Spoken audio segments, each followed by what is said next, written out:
Hello, everyone, and welcome into today's episode 59 of Pariahs. Woo! Click the button. There we go. Hello! Hope we're all doing well and fine on this Sunday afternoon / evening. I'm going to take this moment to just see that all of the quotes that have been brought out by the bot so far have all been Vanya's quotes. Not surprised at all. But cheers. 10th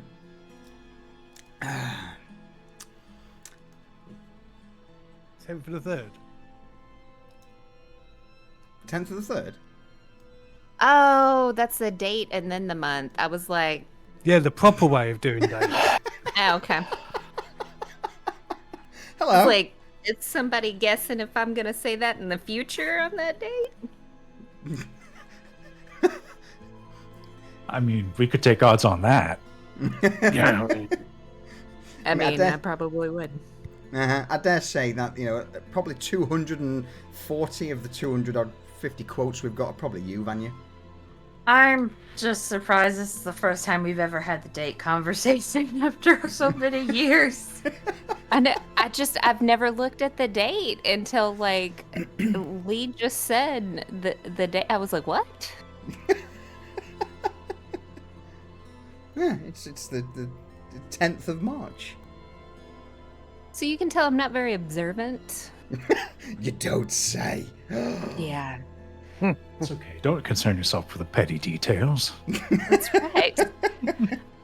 I'm the visionary here. I set the plans. I set us on the way. I don't need to worry about the details.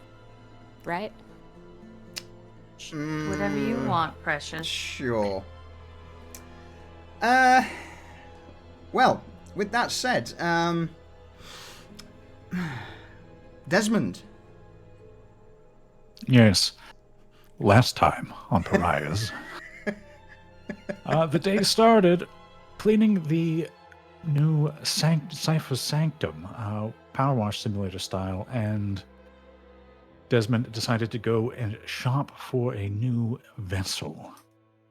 After talking with Nurse and all that,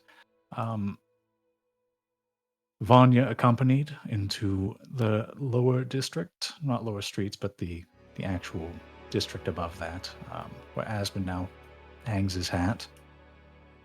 Cypher had other plans, which came to fruition later, in the form of his obelisk, but we'll get to that. Reza set up her own adventure talking to a master stonemason and has her sights set on a bit of her own crafting and maybe some increased coin flow and capitalizing on some assets we have. Yeah. Desmond and Vanya went to Asmund to gain leads, and it was fruitful in exchange. Asmund and Vanya both were taught a few phrases in High Soman, which is a very rare language to hear outside of places where you then get murdered.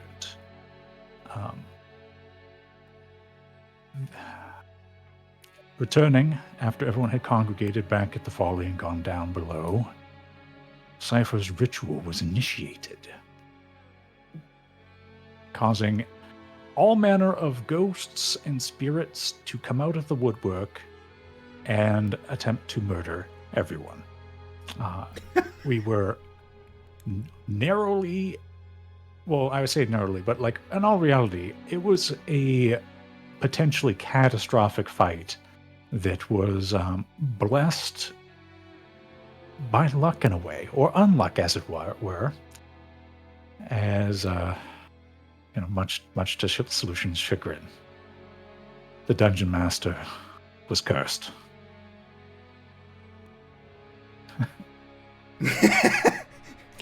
And of course, the last part of the ritual was that Cypher, after completing it, had to die to consummate it. Which was complicated by the fact that the coroner had previously put a death ward on him, so he ended up dying and then being killed again. So he was killed twice, very short period of time, sure to be traumatic. And we have yet to see if the ritual was a success. And we'll find out tonight. Hopefully tonight. Hopefully tonight. Who knows? Who knows? So, thank you very much, Desmond. Thank you. It's weird not having Cypher here to... It's sometimes it's like I can still hear him, like he's still here. Yeah, rest in peace. So, it's weird to see the Black Boy tell me about it. I mean, I'm trying to take this seriously because it's a very serious matter, the D&D. But, as you can probably tell, there is a disturbance in the Force at this moment in time. Again. Alright. So, please stop, Yasuki. I know you want attention, but now's not the time. Now is not the time. You just have to, Dr. Claw with Mad Cat. Like just keep one hand on him, stroking him, like off to the side. Yeah. Yes, very serious session today, Solution. Allow me to lick the microphone and be a general nuisance. Alright. With that said, though, pretty much everything you said there was spot on. We did indeed end last week's session at the final moments where Garrett had to put down his son, Prodigy. Don't sit on the... Okay, you've got to go. You've got to go. You've got to go. We'll pick things up. You need to get one of those baby Bjorns and just kind of stuff him in it. Yeah. All right.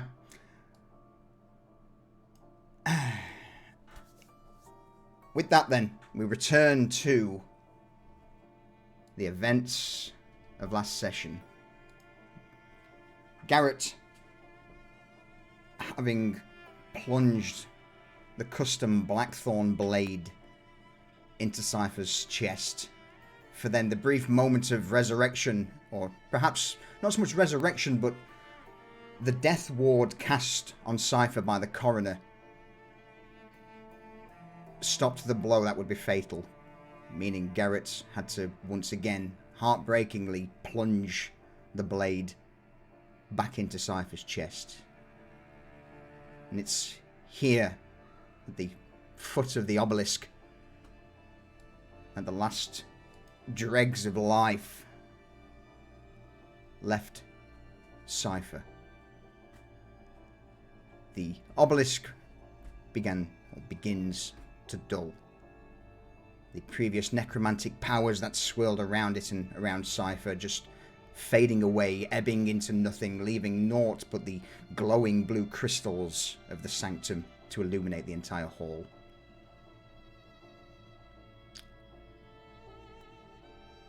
With Cypher in Garrett's arms,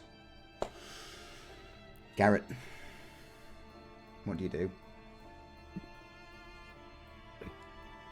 I take his arms and cross them over his chest after removing the dagger. And I gently lay him flat on the floor.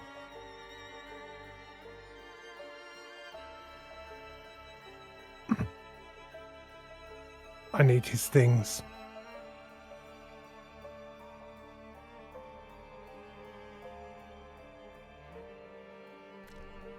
I believe Reza departed the sanctum. I think there's only Vanya and Desmond in the chamber left. Yeah, Reza had started walking out, but when she hears that, she turns back around. Because she can hear in Garrett's voice what's going on, so she walks back up, and when she sees the situation, she just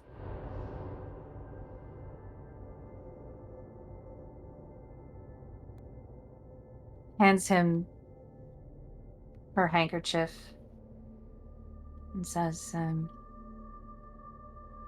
we should probably tidy him up.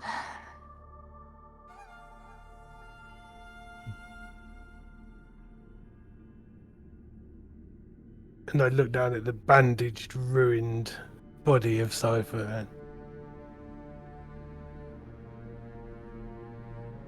I don't know where to start. But then I see a glint on his hand and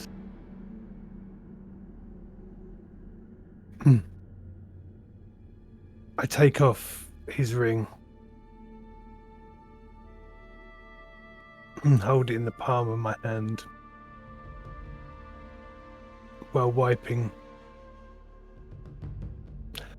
and unraveling the bandages that are on his face.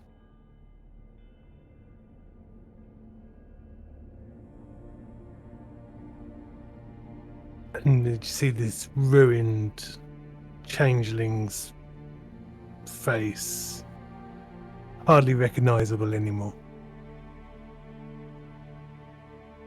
Because I would say during all the pain and the two death blows, he would have lost control of his face, and it would be more of a gelatinous neutral blob. Yeah. Yeah. Misshapen, malformed, no longer able to keep together the youthful exuberance it had when he was stood in life. So I've got his ring, and his focusing crystal would have still been with him. I believe he used that for one of the spells he cast. Yes, the focusing crystal. Yep. No, and that's one of his prized possessions. I gather it up with his ring.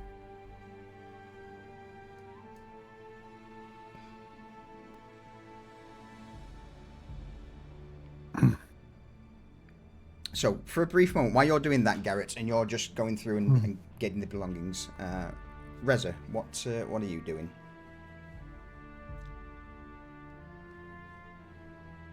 Well, she knows Cypher doesn't like having red on him, so she's just gonna make sure there's no red. There. Begin to clean him down. Vanya? She has, while that was going on, she was like standing with her mouth like open in utter shock and has like fallen to her knees and is just like, for once in her life, speechless and motionless, just watching with her mouth open.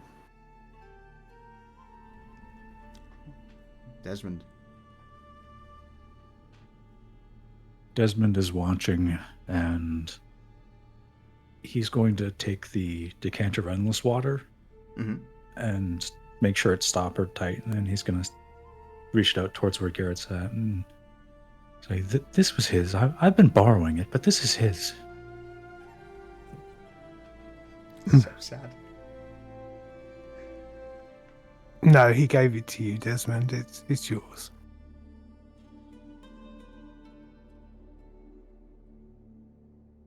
He'll be back, right?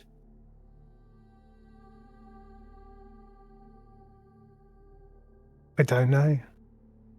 I don't know if it worked.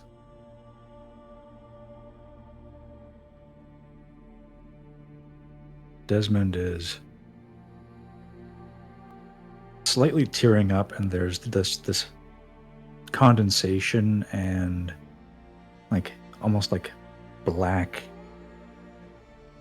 tears starting to form. Just something from nothing, like it's pushing oil almost. Well, and he looks around. I should move something up here for him then, yes? And he's going to look for, like obviously we use some of the stone slabs to form his pillar, but he's going to look for something to move up here to put him on so he's not on the floor. Like even if there's nothing else, one of these pews is coming up here to serve as a dais for him. Not a problem. And you can certainly manage to do that, because the pews, whilst they're basically just stone blocks that have been placed together, so you would be able to, individually move each part of, the 4 blocks of the pews up to the pedestal where the obelisk sits. All right, so he's going to take the 2 inner from each. Mm-hmm. So there'll be a single row of like 3 on each side, and he's going to bring those up because Cypher doesn't need a whole lot of space. He's just going to put them there. We could put his blanket here and rest him there, and at least if he comes back, he won't be on the floor alone, cold. I don't want to leave him on his own. I want to take him back to the folly. I want to keep him with me until I know whether he's gone or what happens.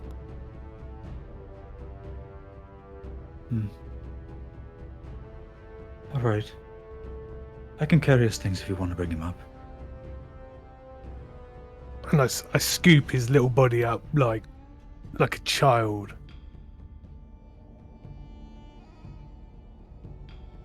His ring still, and focusing crystal still gripped in my hand. And start the slow walk back to the ladder, going back up to meet Elias's vines.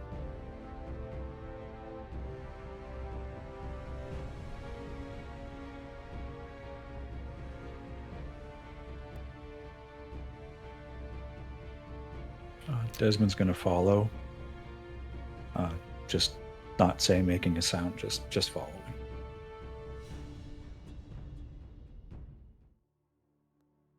All right. So with Desmond and Garrett escorting the body of Cypher back up to the Undercroft, it leaves Vanya and Reza in the sanctum. I'm just going to need 30 seconds just to shut my window because there's loud people outside.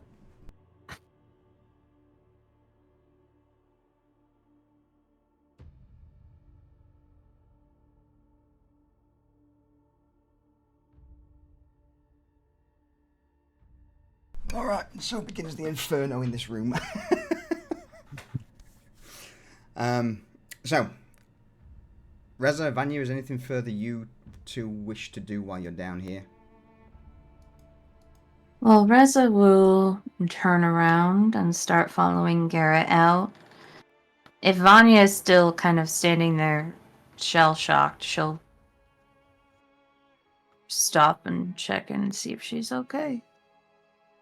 She's just still like knees on the ground, just still shell shock.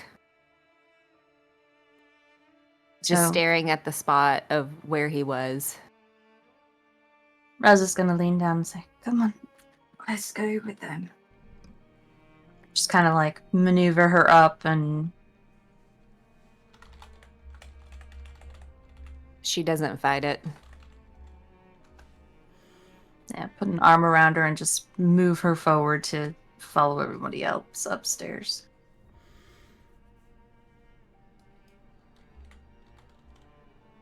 All right. You all ascend via Elias and his vines back into the Undercroft.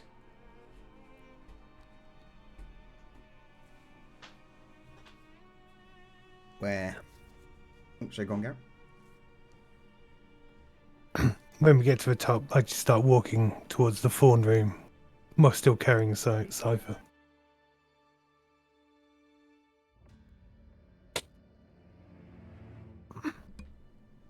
And as I get to the door, it just opens as I start walking close. No commands.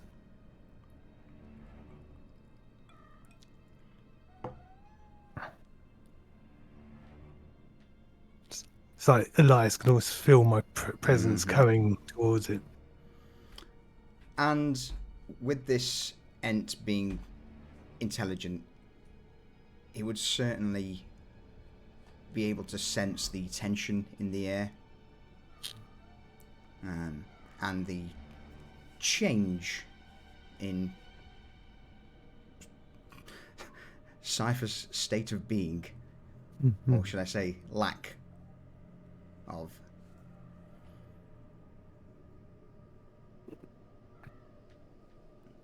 So we get up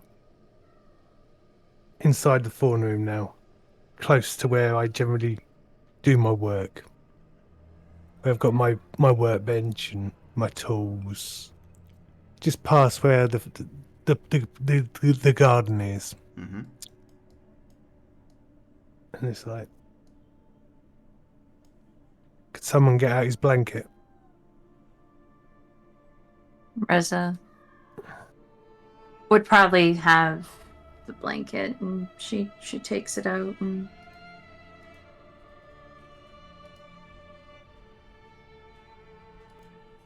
lays it out.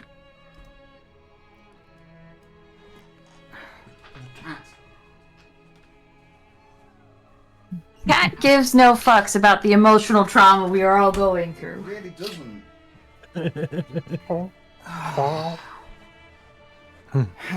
Right. So yeah, as you take the blanket, roll it out, there is a small stuffed little Roggenwolf plushie wrapped up in the centre of this blanket. Yeah, and then it sort of shimmers for a second and becomes the little made bed.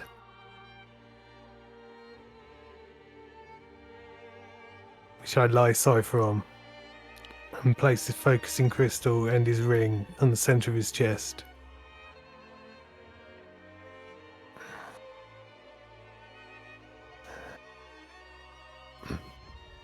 And in Sylvan, I just say,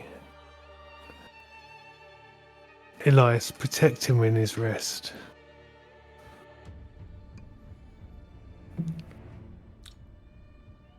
And some... So go. Oh, go. So some tendrils come down. Beat me to it. Yeah. Go into the soil and then up. And they don't completely cover him like a tomb or anything, because I want to be able to see him. But there's just some tendrils that go over the head and the foot of the bed. And some nightshade flowers bloom on it. And a few thorns start to poke out, but not so they'll catch anyone, just in case he gets disturbed by anything, they'll be there to protect him. And then finally I take the blackthorn stiletto that I made originally as a gift, but now slick with Cypher's blood. And I just sit it on my work table and stare at it.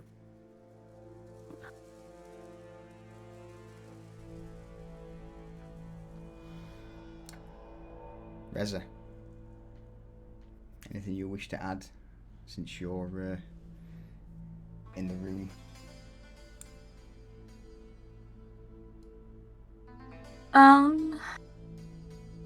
I think Reza would have moved the Roggenwolf plushie to so Garrett could lay him down in the bed, and she didn't realize, but she's still holding it.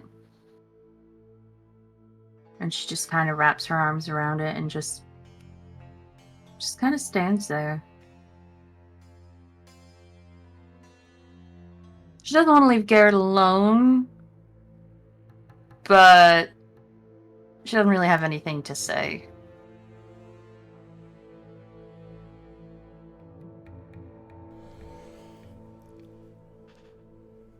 All right. Desmond, Vanya, is there anything you two wish to do? I would say Vanya has zombie-like walked to her room, still kind of out of it, but is going to open her wardrobe where Cypher used to sleep and is going to lay down on the floor and beside it with a hand where he used to sleep and just kind of just lay there and kind of grieve.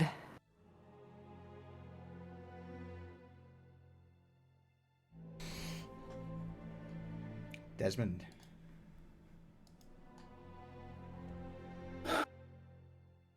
Desmond is taking in the scene and just kind of processing that this was something that was going to happen and there was nothing that could be done to stop it by anyone, despite the fact that pretty much everything he's done is specifically to try to prevent everyone else from being hurt. And this was just unavoidable.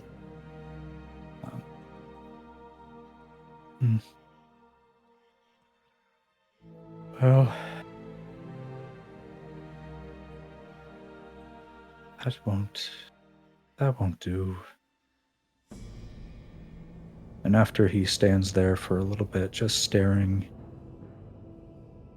he's going to saunter out of the room and he's going to go and find his way towards the society once more. Mart's not storming off, but he's going to be going that way, just taking his time. Okay. In that case, before we dash over to see our friends at the society, what would... so I imagine, Vanya, you're going to spend a fair time grieving in your room. Reza, I would imagine you would find something to entertain yourself, and Garrett, do you keep yourself busy, or...? Yeah, I'd lock... Once Reza leaves, I'd close the entrance to the fawn room and the vines and roots will just cover the doorway, just blocking me off. And I'll sit speaking to Cypher while I work, because I've still got the bloodshot to finish for Asmund and work never stops, never ends. Some of my little projects that I've been working on. And with that said, then, for those who are wanting a short rest, now is the time, as you would get, a rest in. Not for Desmond, though, not at this moment in time, because before the evening draws in, he is indeed making his way out of the folly into lower streets, through Market Row, into the back alleys to eventually reach the door to the society. Before you even knock on the door, Desmond, the door is already starting to slowly creak open. The heavy metal hinges squealing into the alley as you are greeted by the long, empty corridor that heads towards the society's main chamber.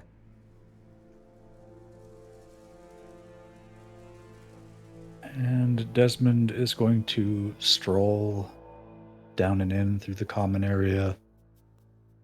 And he's going to be destined for the coroner's chambers.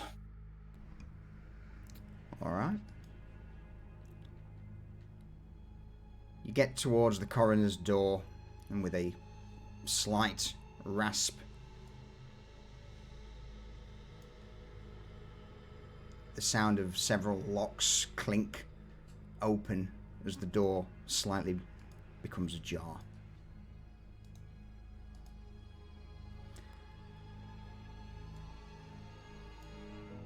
And Desmond's going to just slowly push the door open before going in. You're greeted with the usual sight, one that you have seen time and time again over many, many years. That of the hunched form of the coroner stood at the far end of the room over his lectern, glancing over a grimoire, and with a slow, steady raise of the hand, he beckons you closer. Desmond's going to approach. And he'll gently push the door behind him, too, just before he comes over. Just doesn't really feel like being super exuberant about anything. Everything is very downtrodden feeling, very slow.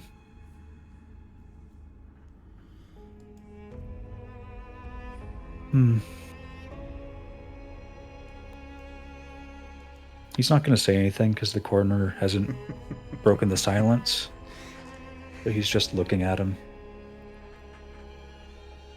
About a minute, maybe two, pass in complete and utter silence, apart from the thrumming of the coroner's own obelisk off to one corner of the room.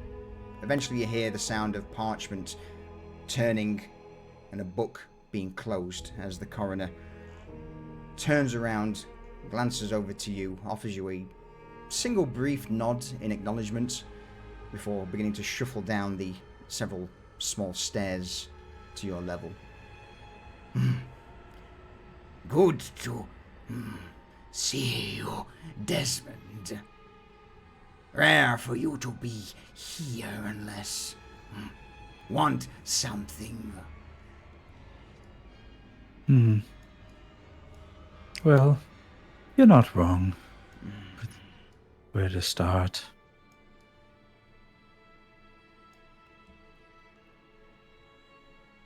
Do you know?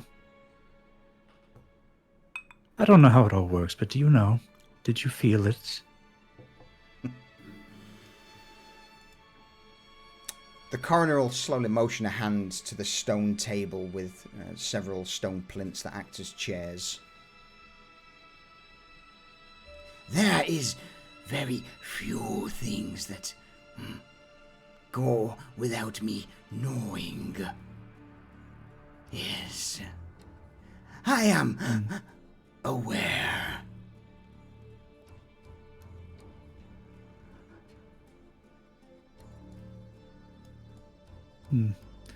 I find that your business is your own.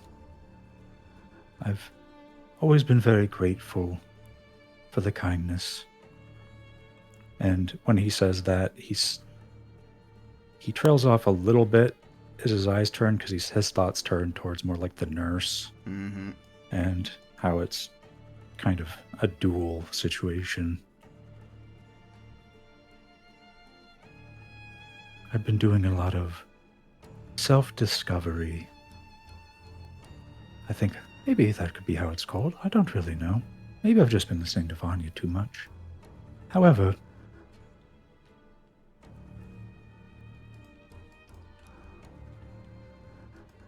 Cypher is trying to be like you.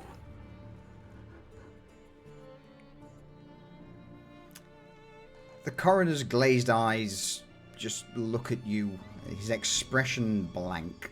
Roll me a quick insight check, please, Desmond.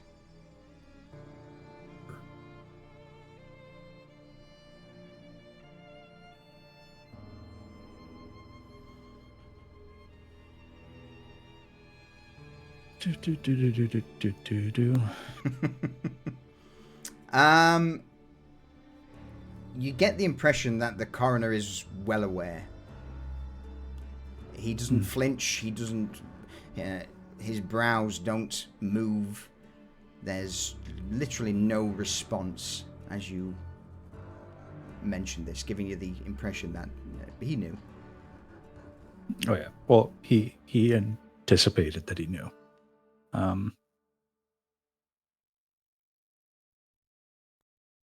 I've thought about things, and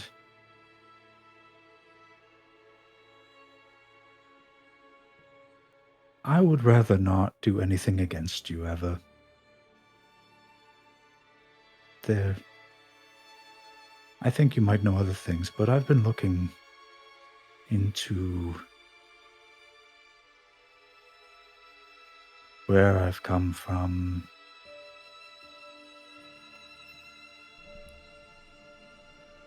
As you say that, Desmond, the coroner will lean forward ever so slightly. Be mindful. Questions such as that could lead to dark places for those not ready. Oh yes. Very dark places you might never find your way out of. Labyrinths. Just endless regret and despair.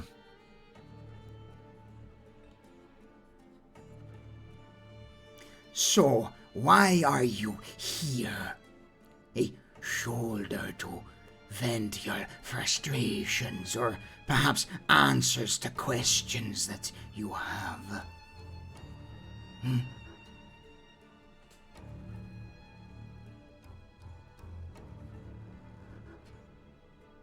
Not so much the answers, just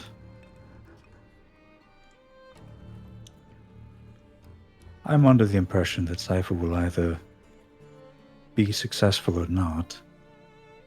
And I've never known you to show great sympathy. Impression. He will either succumb to the pull of the damned, or he will rise above. It is And certain. One of the two outcomes. And while he's talking, Desmond's just kind of glancing around.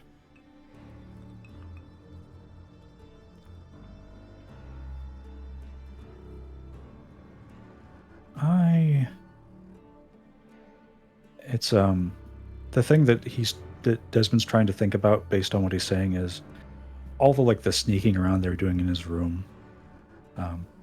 during the sessions. He's trying to see, grasp if the coroner was aware and just ignored it because he just wanted to see what would happen. Ooh.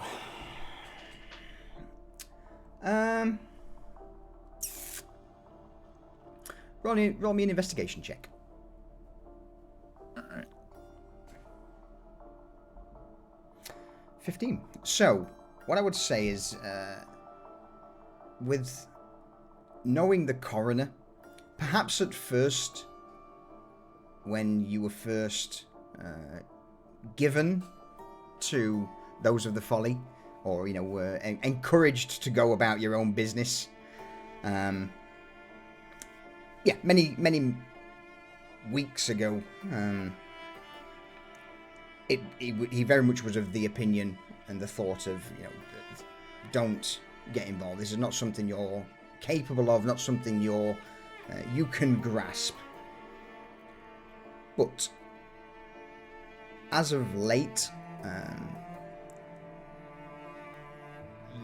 I would say you definitely are now under the impression and seeing just that, a lot of the books and various bits and pieces that have been left out in plain view on the shelves, that yes, there perhaps was indeed a sense of intrigue, of curiosity to the coroner to see whether or not with a guiding hand someone could attain such power. Everything and everyone is an experiment in the society. Well,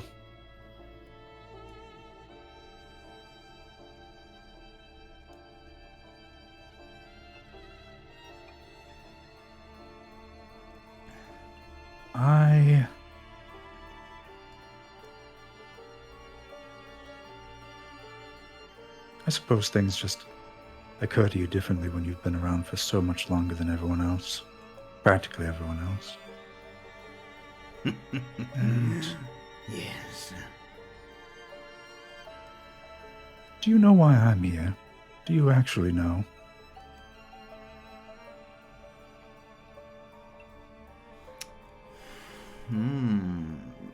Roll me a deception check, quick.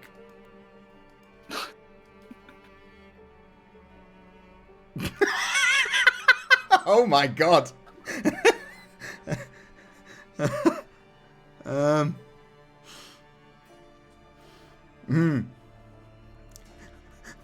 I think he's pretty good at insight. Shit, I guess. The coroner will furrow his brows ever so slightly. The skin, if you could call it that, creaks almost as its leathery texture just begins to fold and crack.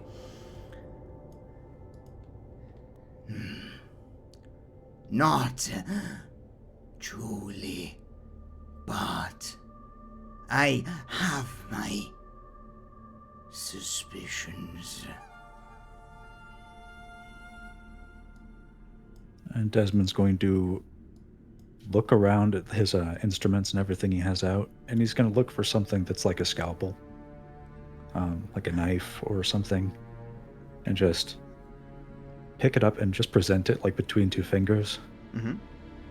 And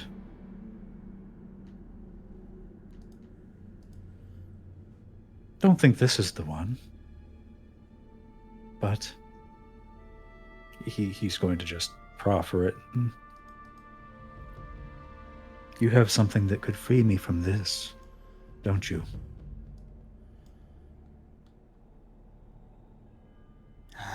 So that is what it is. I see now.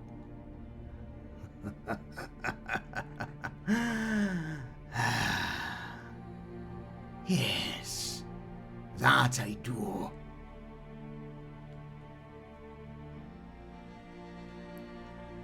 As near as I can tell, you've not used it in some time. So I've never seen anything else like me here. So, what would you want for it? The coroner stands up, turns his back to you, and begins to just look over his assortment of tomes and grimoires on the shelves. You were an interesting new proposition. Something unusual. A request and a payment that could not be turned down. No. That is why you have not seen others such as you. You are unique, different, offered gifts from each of us here who worked upon you. As for, well, you truly wish. And with that, he'll turn his attention back towards you, Desmond. You wish the blade. Something that, the tool that made you. Why? For power, your own selfish needs. Selfish, yes. I wish to move on from this. And he touches, like, his chest.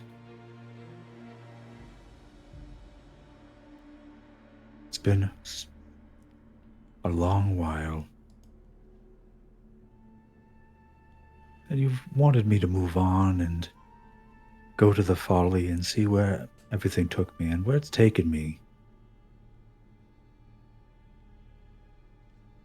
I can move about, I can do as I wish, but I'm not truly free. I can't really grow. I'm stuck.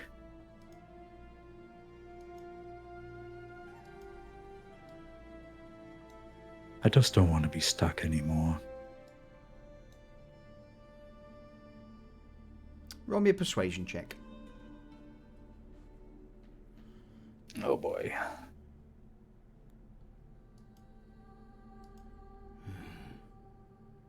Stuck.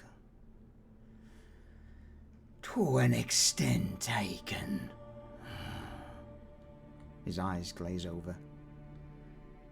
Sympathize.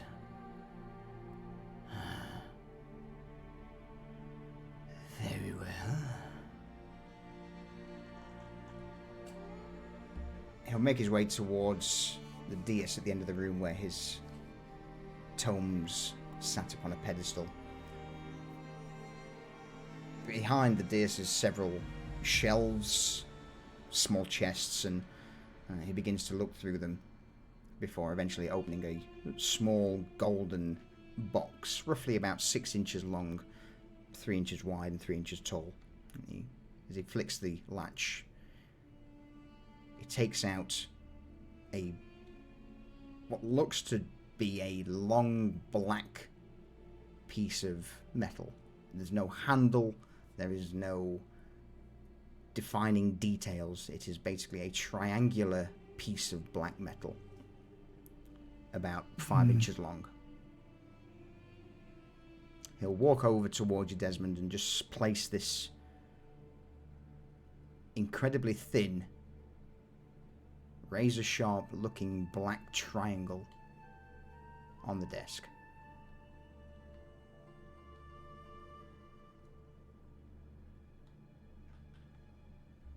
And what would you do with this?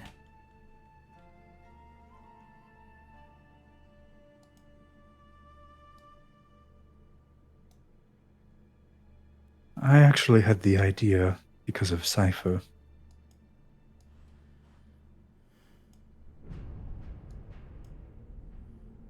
The way I put it to someone else was, it's like pouring a cup of wine into a bigger cup. Just want to go to a wasted vessel. Make a better go of it.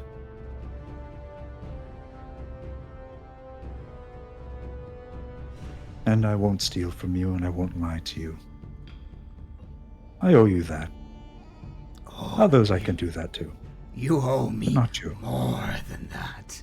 But I will offer this on a loan. 2 months.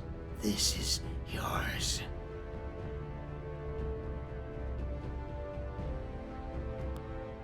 Months.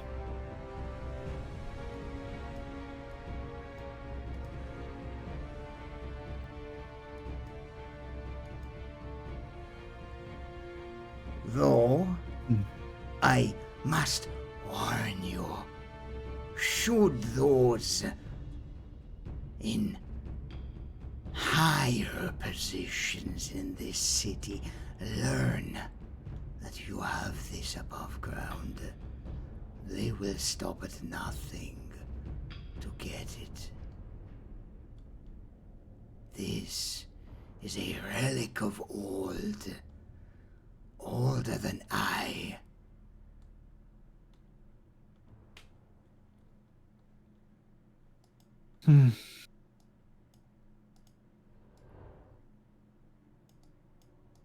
Well then, 2 months. I imagine that the collateral would be sufficient, and I should just imagine it would be the most precious thing possible, so I won't ask. Let us just say that, well, you and your newfound family have a good deal at the moment. It would be a shame if everything crumbled to dust. That is how important this is to me, but you have piqued my interest, so I believe. And with that, with a single finger on this black shard, he will slide it over the table towards you, Desmond. I look forward to seeing the results of your hard work.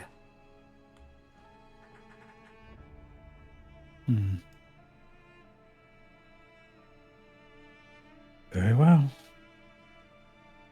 Well, you'll be apprised. Certainly. And Desmond will very delicately pick this up.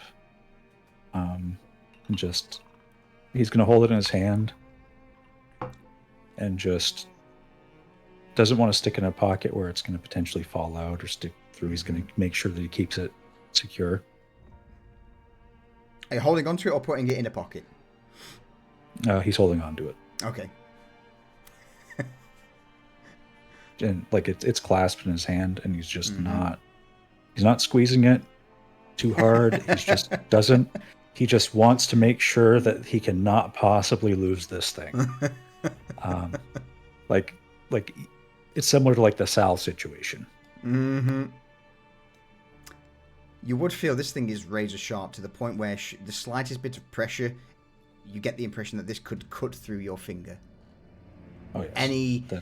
Any cloth or material that is, like, you drop it in a pocket, it'll probably just slide straight through the pocket.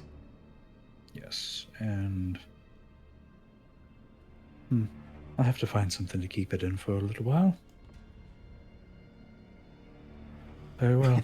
You glance over the coroner's shoulder, see the box on the shelf that he took it out of. The coroner's eyes follow your gaze, then back to you, and for the first time in perhaps tens of years since you've known the coroner, there is this slight upturn of a smirk at the edge of his drawn back lips, and then he shakes his head. No.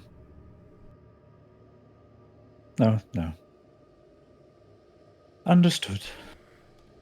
And Desmond's going to start backing up while he's going to make sure he doesn't turn his back on him when he's super close.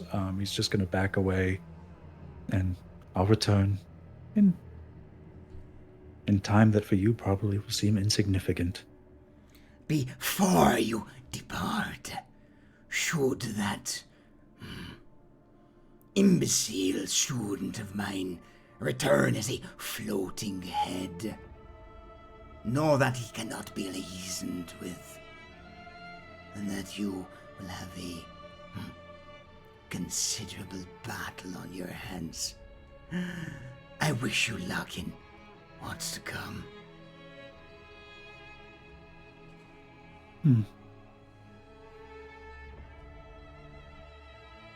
Many thanks for the well wishes. I'll make sure that if he doesn't, that he will come and inform you himself. And he'll back out the door, and he's going to keep that one hand with the thing. Like, if it's slightly touching him, like, fine. He's just trying to not disrespect the fact that this thing is immensely powerful and sharp as hell. And he's going to, purely because of what the coroner said, he's going to go looking for this portal tree that he's aware exists somewhere. It's not hard to miss. In the main chamber of the society, just off at the far end, out slightly away from the botanist room, but it almost looks like a tree that's been put in the naughty corner. This thing is drooping, it's dried, it's dying. It looks incredibly sad and sorrowful. It's the only plant life in this room, and it does indeed stand out.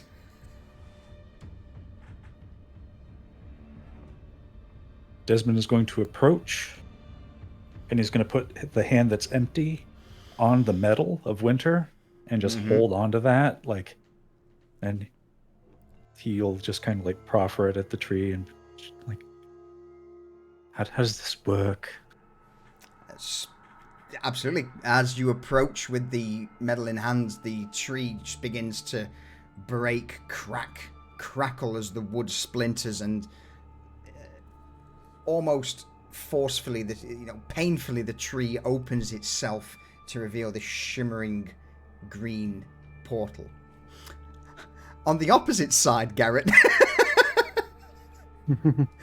well, you would immediately see Elias twist, contort, and the root that holds the portal just bursts out as Elias opens it up. It's like several pieces of bark begin to pull back. What do you do, Desmond? Desmond is going to step through very carefully and just really, again, just holding on to his shard of like elemental evil, basically. And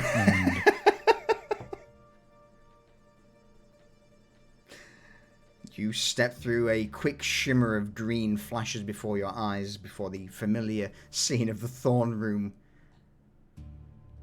comes into view. Garrett, what are you doing as this happens? I am finishing off the bloodshot.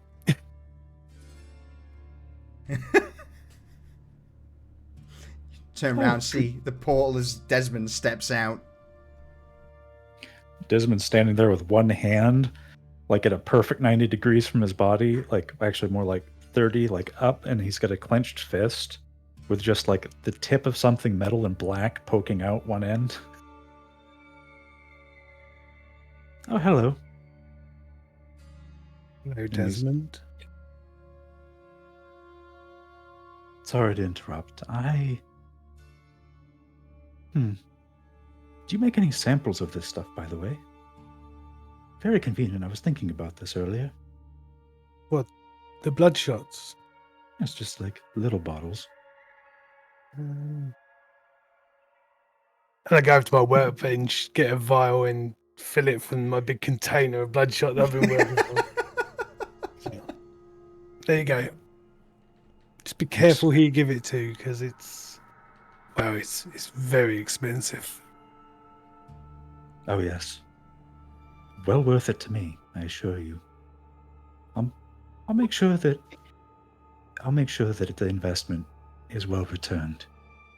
Very well returned indeed. So then Desmond's got one hand clutched in front of him with the blade, and then he's got the other one with the vial, and he's just walking with them like inverted arm position of like a velociraptor. He's just kind of like walking out. Oh, dear me. All right. So, for the moment, Desmond, is there anything you wish to do during this evening before you all get a rest in? Now that he has that secured, we can turn over to somebody else to go for a little bit. But he's just take some time to concoct his plan of like how he's going to do this, because he wants to move as quickly as possible. All right. In that case, then, now we will kick it in where you all would get your short rest. So, Desmond, if you want a short rest, now will be the time. And while you're doing that, shall we call a quick... I know Callie's just been and gone, but shall we call a quick break? Too late. Too fucking late. No, I'm kidding. Get fucked. Go on, Desmond. Yeah, I'm gonna get some tea, so other people can have a chance to talk before I continue to be a windbag. I'm on board with it. There's a lot to be done. Good though. So good. I will All right. admittedly don't understand half of it, but that's okay. Oh, it will all become clear in time. Everyone will become clear in time. All right, I will be right back. I'm going to go refill my water and grab a fresh ice ball, because this one's melted pretty much. Burb.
Hello?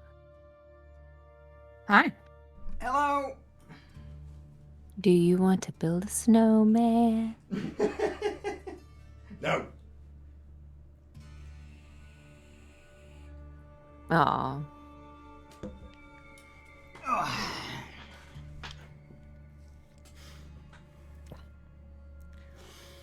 Is that a dig at a Winter Court Fae?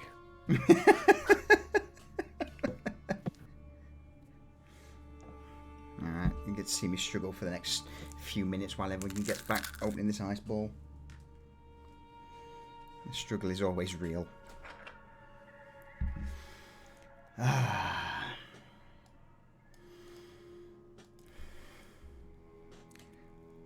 Well, Desmond, Yes. making more deals with the devil. Yes. Someone's living a dangerous life. Well, if you're Desmond, you're really desperate to not be a doll anymore. That's fair. That's fair. And he's trying to find ways to hedge his bets. That's not going to work, is it? Well, we'll see. I like that circular ice cube. That's nice. Are you Yeah. Pinocchio?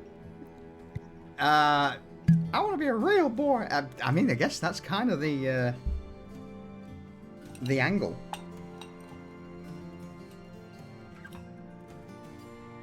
But Pinocchio slash Jigsaw. Vanya can make you feel like a real boy if you make a deal with her. Wait, that came out really Oh wrong. my god. Well, there's another quote. Shit.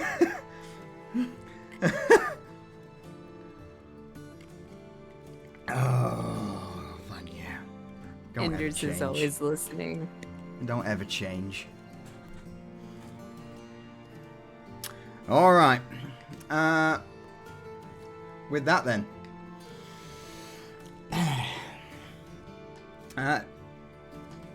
Desmond's doing stuff. Garrett's brewing for the moment. So this is the new morn. What's the plans for the day as you all begin to awaken the knowledge that Cypher is sadly no more, finally settling in. The cold, hard reality, no doubt slapping you in the face overnight, but alas, it's a new day. Shit needs to be done, still jobs to do. What's the plan? So, I guess Vanya will go first. Go for it. She slept on the floor by the cupboard, or her wardrobe all night, and she kind of kept repeating to herself in the morning, you know, Cypher would want you to continue. This is natural. He chose this. Just kind of giving herself a pep talk. And then so she gets up, slowly puts herself together. And once she gets herself together, she's going to head out to the sisterhood.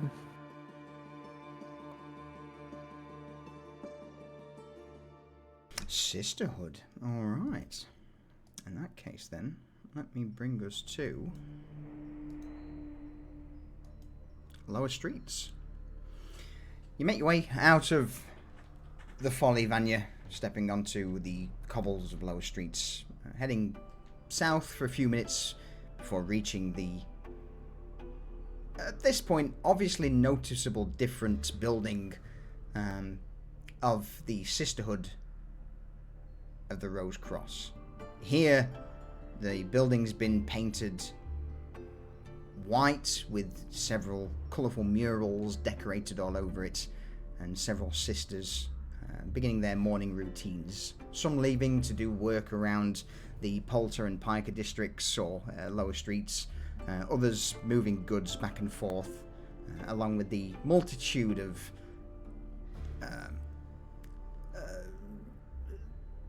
helpers, volunteers, I say with air quotation marks.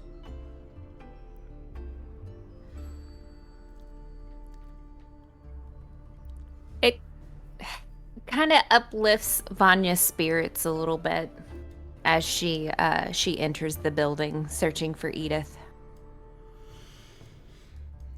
It doesn't take long to find Edith, as she is currently in the process of issuing out orders for the day to the various sisters beneath her, which districts they're in charge of, along with the quota of new prospects they are to meet.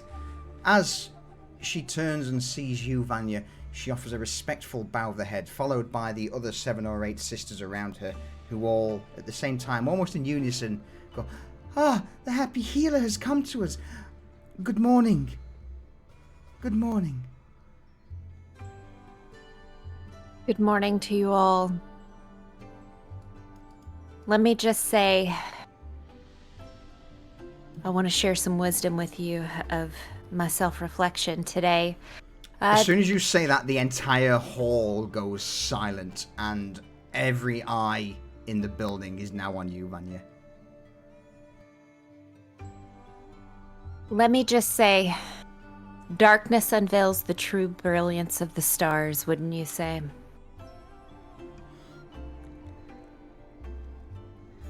Tears begin to form in some eyes. Smiles wide. Some hold back a gasp as this profound statement resonates through the She holds a sisterhoods. hand up. Let the tears water your will. They'll nourish the seeds of determination.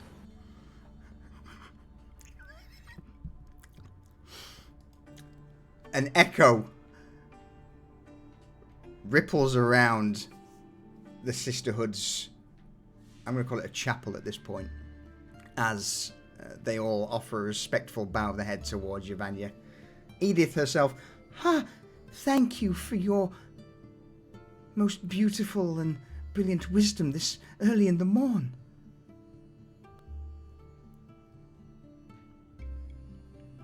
Rest assured, you all, the path may be shrouded in darkness, but even blind courage can find its way. Edith, let's step away for a moment. You all can go back to whatever it... Yeah. Everyone begins to hurry back to their work as Edith follows you into one of the... probably the main office. Or at least, the main administrative room for the chapel. And it's here as you step through the heavy wooden door into Edith's room. There is a canvas of you. Your features not completely visible. It's like your face has been obscured by a golden haze of light. Oh, I like that. And then there's a second canvas. No. Next to that, of a dashing gentleman with dark hair, piercing blue eyes. That of the benefactor. Vanya's gonna look at that and kind of curse a little bit, but do it quickly where Edith doesn't notice. And she's already just moving parchment and tomes off of her desk to try and clear a space for you. She brushes down the chair at the desk, the one, the officer, the leader's chair, as she then motions with both hands for you to sit at the head chair. Please.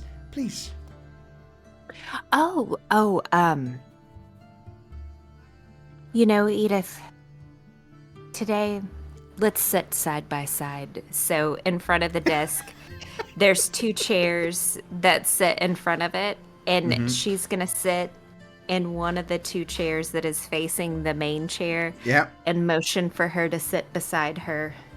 She will sit, but then she'll, with the awkward scraping of wood on stone, she'll begin to move the chair closer to you until it can't be moved any closer. And with that, she clasps her hands together, turns around and just stares at you, waiting for whatever words of wisdom are about to leave your mouth. Now, Edith, I've come to give updates, and I've come to hear updates from you as well on, what the Sisterhood has been working on. But first, I wanted to lead with,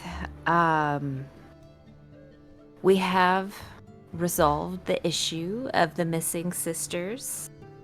Well, not missing, but, the ones that were turning up, drained of their life force. Oh, I'm So so happy to hear that it's been resolved. What was the... What was it? Oh, don't you worry about that. We have vanquished that, and it shall not happen again. But if something was to come up again, you do let myself know, or the benefactor if he is around. But primarily me. But in the event that I am not there, you can tell him. He came by a few days prior and offered us 4 gold coins for the running of... Yes, look. And she'll stand up, shoot around the other side of the table, open a drawer, take out a small leather pouch with 4 gold coins in, and she'll just lay them individually, one by one, in front of you on the desk. Yes. What did he want you to do with these 4 gold coins? For a brief moment, she seems to stumble on her words, go all shifty. Her eyes look around. Well, mostly just to keep a tab on, information that's flowing in and out. He wants to know, actually, and with that, she'll take a piece of parchment. If you would you see the benefactor? Because I believe the information you're asking is the same as he was wanting, as numbers and the things we've done. And with that, she'll unfurl this scroll, and she'll begin to rattle off. Go on. Do continue to give me an overview or the rundown, per se. But I will see the benefactor today. But go ahead and give me those coins that he gave you. Of course. And anything that you have, I don't want everything that you have collected for the month, but at least 20%. Absolutely. Only 20%, your high healer. By all means, we would give you more if you asked. And with that, she pushes the 4 gold coins over towards you. And then heads towards the back of the room. Opens... The portrait of the benefactor actually swings out, revealing a safe behind. It's behind the benefactor, huh? Okay.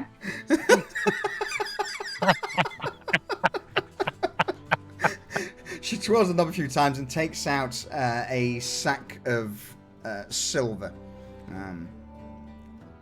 And with that, she plants the silver down onto the desk, takes out 2 bags and offers it towards you, Vanya. Each bag of silver roughly has about 50 silver coins in. And this is everything that we've collected for the month, is that correct? And the other few bits and pieces, yes. So there's 100 silver there and the 4 gold coins from the benefactor. I can't wait to see what you do with all of this, your high healer. Well, here's the deal. I'm not going to take all of this because, it needs to go into the operations of, feeding yourself, clothing, some of your main needs, as well as any other overhead items that you need. So I will just take one of these bags, and I can see the benefit of us expanding, but let's not talk about that today. So she's gonna take 50 silver and one Yep. bag, and she's gonna take the 2 gold coins. Okay. Or no, the 4 gold coins. All right. And then she's gonna say, I'm so sorry for interrupting. Go ahead and give me the rundown of what's kind of been going on with the operations, what you're seeing, and I'll be sure to give this parchment to the benefactor. Oh, thank you. Well, we've managed to increase the amount of volunteers in the Piker district by roughly 300. Those in lower streets were looking at about 200 to 250. Polter districts being a little problematic, mostly due to the fact that most people have been running scared in the last week or so. Some sort of they said lizard, so I imagine something crawled out of the canal to terrorize them, but so we've only got about 150 or so volunteers from the Polter district, but they've been out offering services and burials and words of encouragement and hope, and well, it seems to be doing very well. We've garnered quite a small fortune, and she motions towards the bag, with regards to, people wanting to donate to help. It's almost like they can't give their copper and silver away fast enough to, let us move on to the next individual we wish to assist. And they're referring you to others as well, right? You're asking those questions. Oh, of course. Mm-hmm. So, lizards, huh? Lizards in the Polka district? She just smiles and nods. Any other challenges that you are facing with spreading the good word?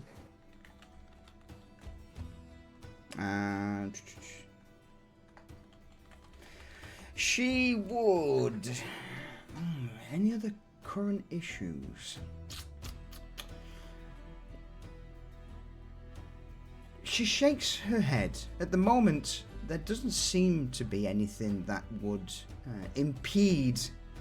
Again, apart from occasionally many us running from us in shrieking in fear, shouting witch or burn them, stay away from me, you freaks. But we just believe those to be deluded imbeciles who have not yet seen the light, who have not stepped into the mindset of being 1 foot forward is still 1 foot forward, a positive change. Everything requires a single step into a brighter tomorrow.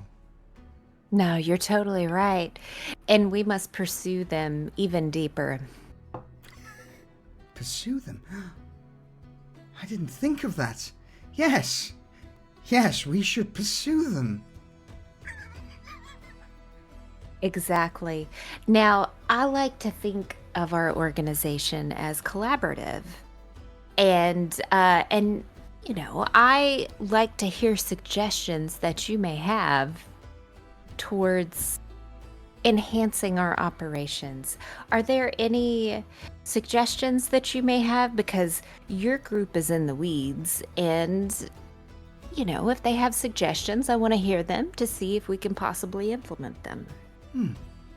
Perhaps we could, so there are many who are suffering out in the wards, in the districts, malnourishment and lack of food and shelter.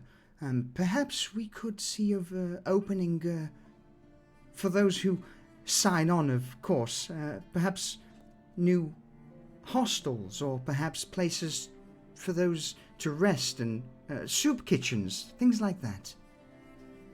I love that idea. And she takes her hand in the pouch with the 50 silver and grabs a handful and hands it to Edith and says, start that operations. Maybe start with the pantry, or let's start small. And as Maybe we could have continue to like build the operations, carts. Maybe we could send sisters with carts of food and drink. I think. Now hold on, Edith. I have once tried to help out in the streets that way, and I was ransacked.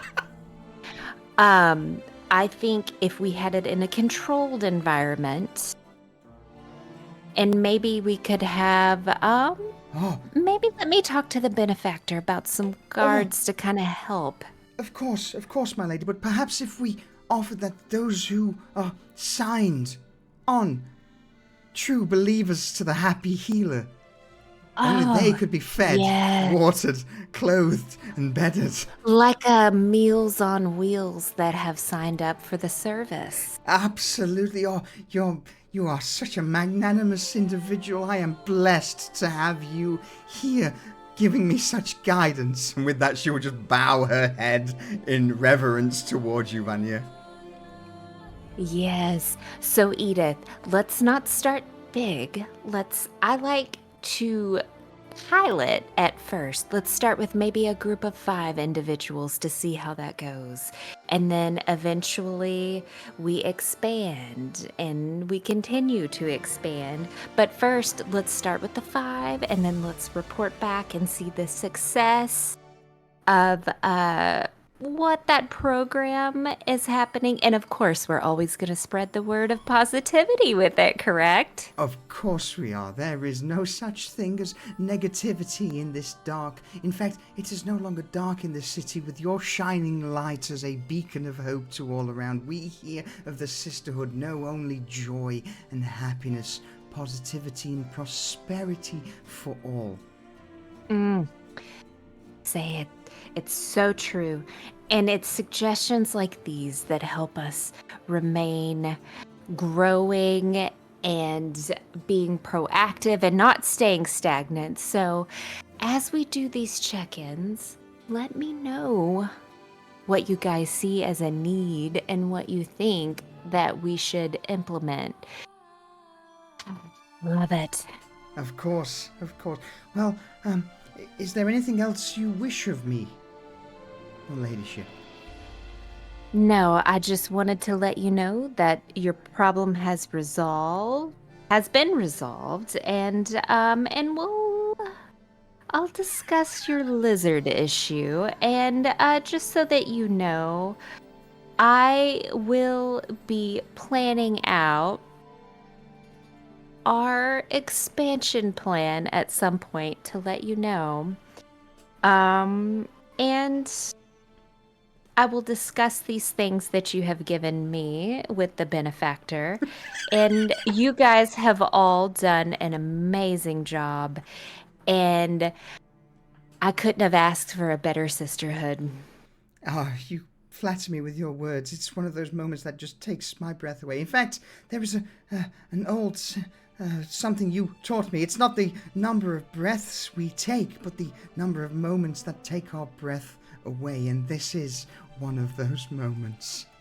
Oh, let me leave you with this. As she gets up to walk out and she says, this feeling of joy, it will last forever.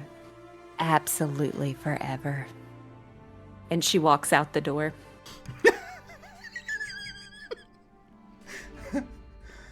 I hope you're enjoying this, Vanya.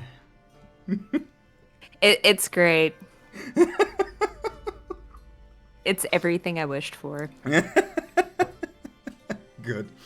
So yeah, you make your way out of the Sisterhood of the Rose Cross.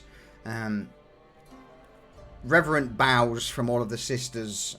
Even the when I say volunteers, they're more like voluntolds. They're the ones who have signed on the dotted line to become part of the volunteer force of the Sisterhood. I'm impressed by the numbers. Absolutely, it's growing. It's certainly growing. But yeah, there will be reverent bows from all of the sisters as you depart. back into the streets, and I imagine back towards the folly. Yes, she's going to find Garrett now. All right. Oh, before we find Garrett, Reza, Yes. what have you been up to since the morn? Well, Reza ended up spending. She kind of slept in the city below last night. She had grabbed one of a bottle of top shelf, took it down there, and just kind of like a salute to all the dead souls. And drank, poured a little out, drank, poured a little out, and then ended up sleeping on the slab down there. So she's up bright and early because obviously sleeping on a slab, not super comfortable. No. She's like, right, life goes on. I have 8 gold to spend.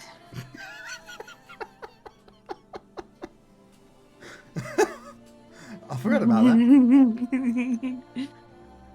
So she is going to go upstairs, tidy herself up, and head out to the warehouse district to see if you can't purchase a warehouse. Excellent. Are you going early morning to do this, or is this something you do later in the day after?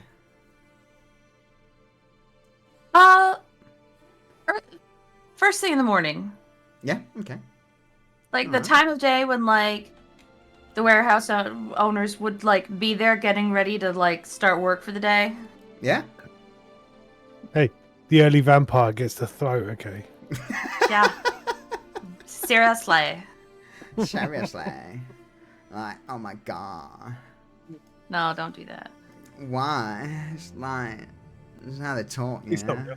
That's not your real voice. Please stop. Nobody talks like that.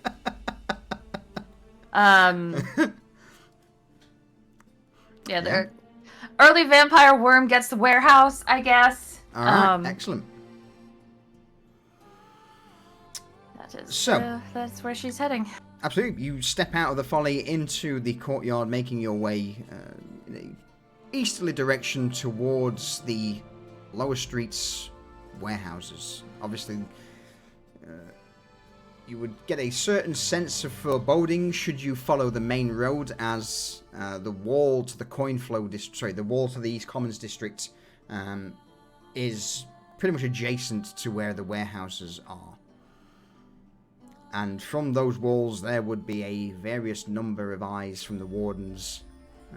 Muskets and crossbows pointed down at the traders and travellers below. Don't we have an underground route to the warehouse? You do. No. Oh, no, you that's got it the storehouse. To the storehouse, the not storehouse. to the warehouse. I keep fucking that up. All right.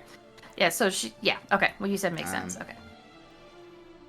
But as you get towards the warehouse district, not so much district, but the warehouses in lower streets, at this point there is quite the number of individuals bustling around, some loading wagons and carts ready to sell items in Markets Row, others just, again, preparing or dropping stuff off, giving you a perfect opportunity to scout out some of the potential marks. Is there anything particular you're looking for? Yes. So she obviously she knows which warehouse belongs to the Folly right now. So she's just kind of like chill nonchalantly on the docks, kind of like looking at the level of activity going on at the warehouses on either side of that. Just kind of like gauging like the level of business. Like, is one of them popping? They might not be willing to sell. Is one of them like stagnant? Like, maybe she could get a good deal, that kind of thing. So, Roll me an investigation check. Okay.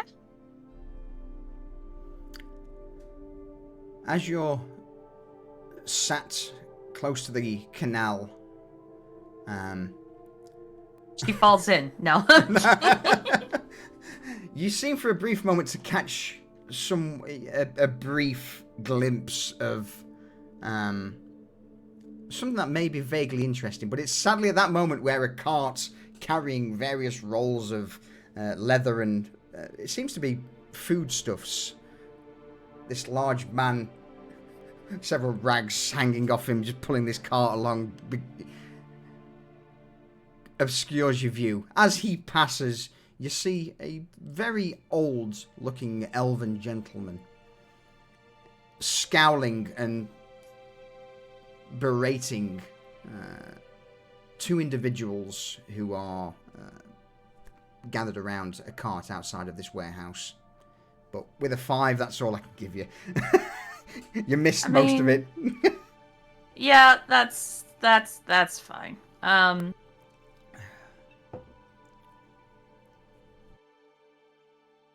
So, fuck. So what? One last question. Which? Yeah.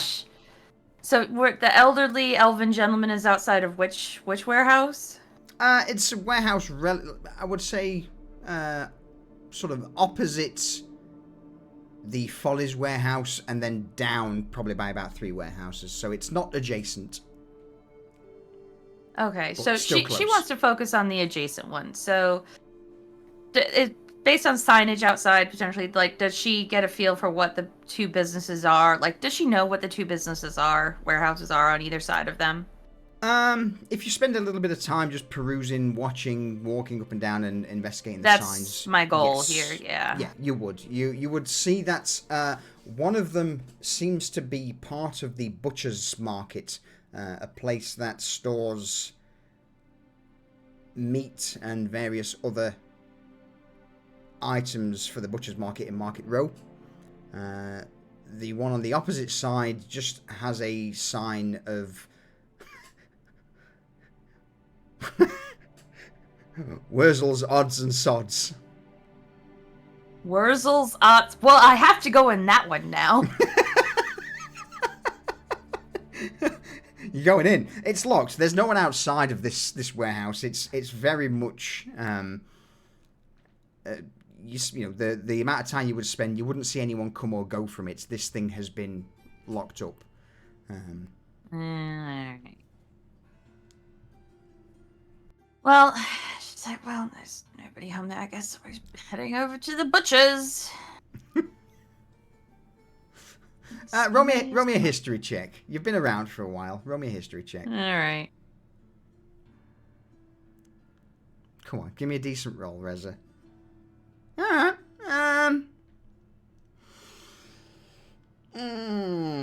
Yeah.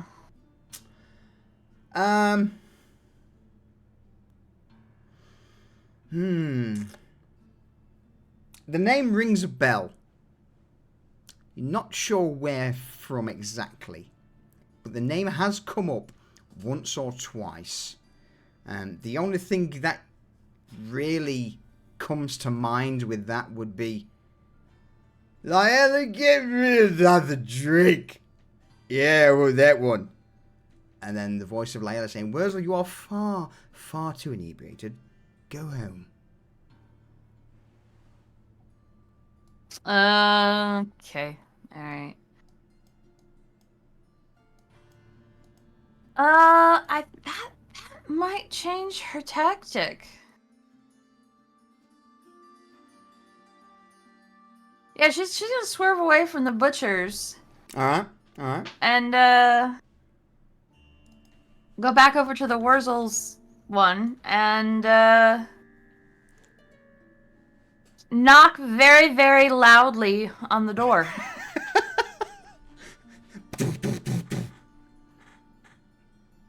You knock. You hear a brief from somewhere behind the large doors, but no footsteps.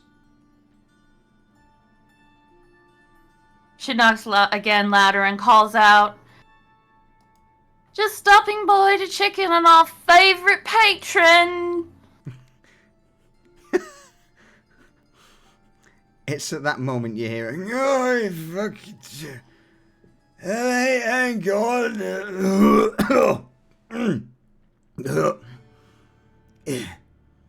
Sound of someone rising from what you imagine to be a pile of trash. Oh, God. Begins to make his way towards the door.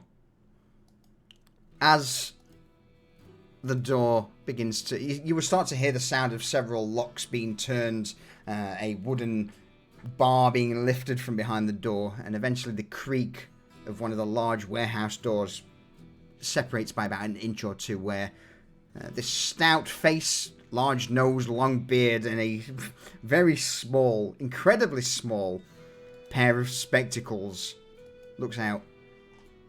Yeah, what do you want? Good morning, love. May I come in? Hey, you're Russell. You're from... Oh, you hear about the fucking bar tab? Hey, come in. Yeah, just mind the old... And as he's talking, he stumbles in, giving you a bit of a wave of the hand to step into his humble abode. As you begin to push the door open, Reza, it only opens about 2 feet, as there is something behind the door stopping it opening even further. So she'll slip in and like let her eyes adjust. I'm assuming it's not very well lit. Oh no, there's no light at all. Apart from Yeah. Maybe a single oil lantern close to what can only be described as a grotty, disgusting mattress. Granted, you have dark vision. You can see in the warehouse, and it is full of bits and bobs of trash and shit. Beautiful. So Right. she is very grateful she doesn't have to breathe at this point. So she turns back to Wurzel and she says, enough about my business. How has your business been going, friend? Oh, just give me a minute. Oh, I drank a bit too much last night, and I'm feeling a bit crazy. No, I'm good. I'm good. Hey, and he'll look around at this vast horde of miscellaneous crap. I sold the pair of bits and a few other bits, but business is pretty slow. Pretty slow. Have you given any thought to retirement? I mean, I'd love to, but I already owe the folly about 4 silver. I thought you were here to sort of, skin me alive. Do that whole hardball thing where you sort of, turn me upend and jiggle me out for coins. Is that not what's happening? No, that is not how we do business. Oh, that's No, funny, because that tavern down the road, I say it's a tavern, it's got nothing on the...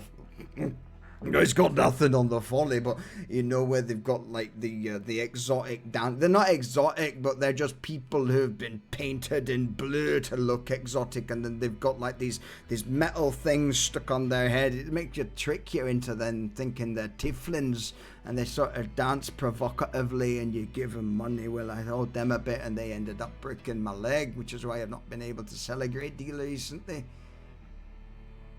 Pious Pauper sorted me out, but fucking hell, did they not know what Anestheticus. I had to drink myself into debt in the folly to get over that. Oh. Bloody shame. Well, Wurzel, I am not insensitive to the plight of my fellow business owner. I've come to offer you a deal. Oh, is that a deal, is that elite? Can I get you a drink? I've got some water, I think, somewhere. And he'll start looking around his mattress. He'll pick up a tankard, sniff it. Oh, no, that's piss. You do what that. Yeah. No, don't bother yourself. Don't bother yourself. We can, if we've come to an accord, we can celebrate later tonight at the Folly. All right. And with that, he'll pull out a wooden box and then a second crate for you to sit on as he plonks himself down. It's not pleasant in the slightest. He seems to be, apart from the tabard dressed over him as almost like a makeshift nightgown, he's only there in some linen underwear, and he just drops down onto the crate and stares at you in the dark. All right, you get me attention. All right, so she's gonna look at him very closely, and can she tell how close he is to drinking himself to death? Very. Yes, I'm not even going to ask for a roll. Okay. He is. All right. You know, he's one heavy night away from being a dead man. Perfect. So she's gonna say, now, Wurzel, Hey. what would you say I buy... Hit. Now, listen to me very closely. Yeah, I'll listen. This is a once in a fucking lifetime opportunity you're about to get here today. Hey. Yeah. Right, okay? You get room and board and lifetime drinks and food from the Folly. Hey. Oh, yeah, Your current tab is wiped clean, no debt at all. No. And you sell me all this for 2 gold. Fucking 2 gold, Ali. He'll just immediately shoot out a hand towards you, Reza.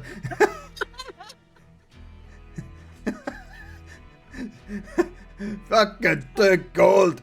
God, I can live like a king. And in her head, she's thinking, and we'll pry the remainder out of your cold dead hands when you die in 2 weeks. So she's gonna spit on her hand and go to shake his hand. He sees this and goes... does the same on his hand. And just...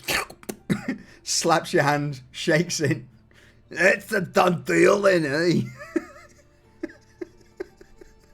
Fan-fucking-tastic. I am so excited to have come to an agreement so quickly. So...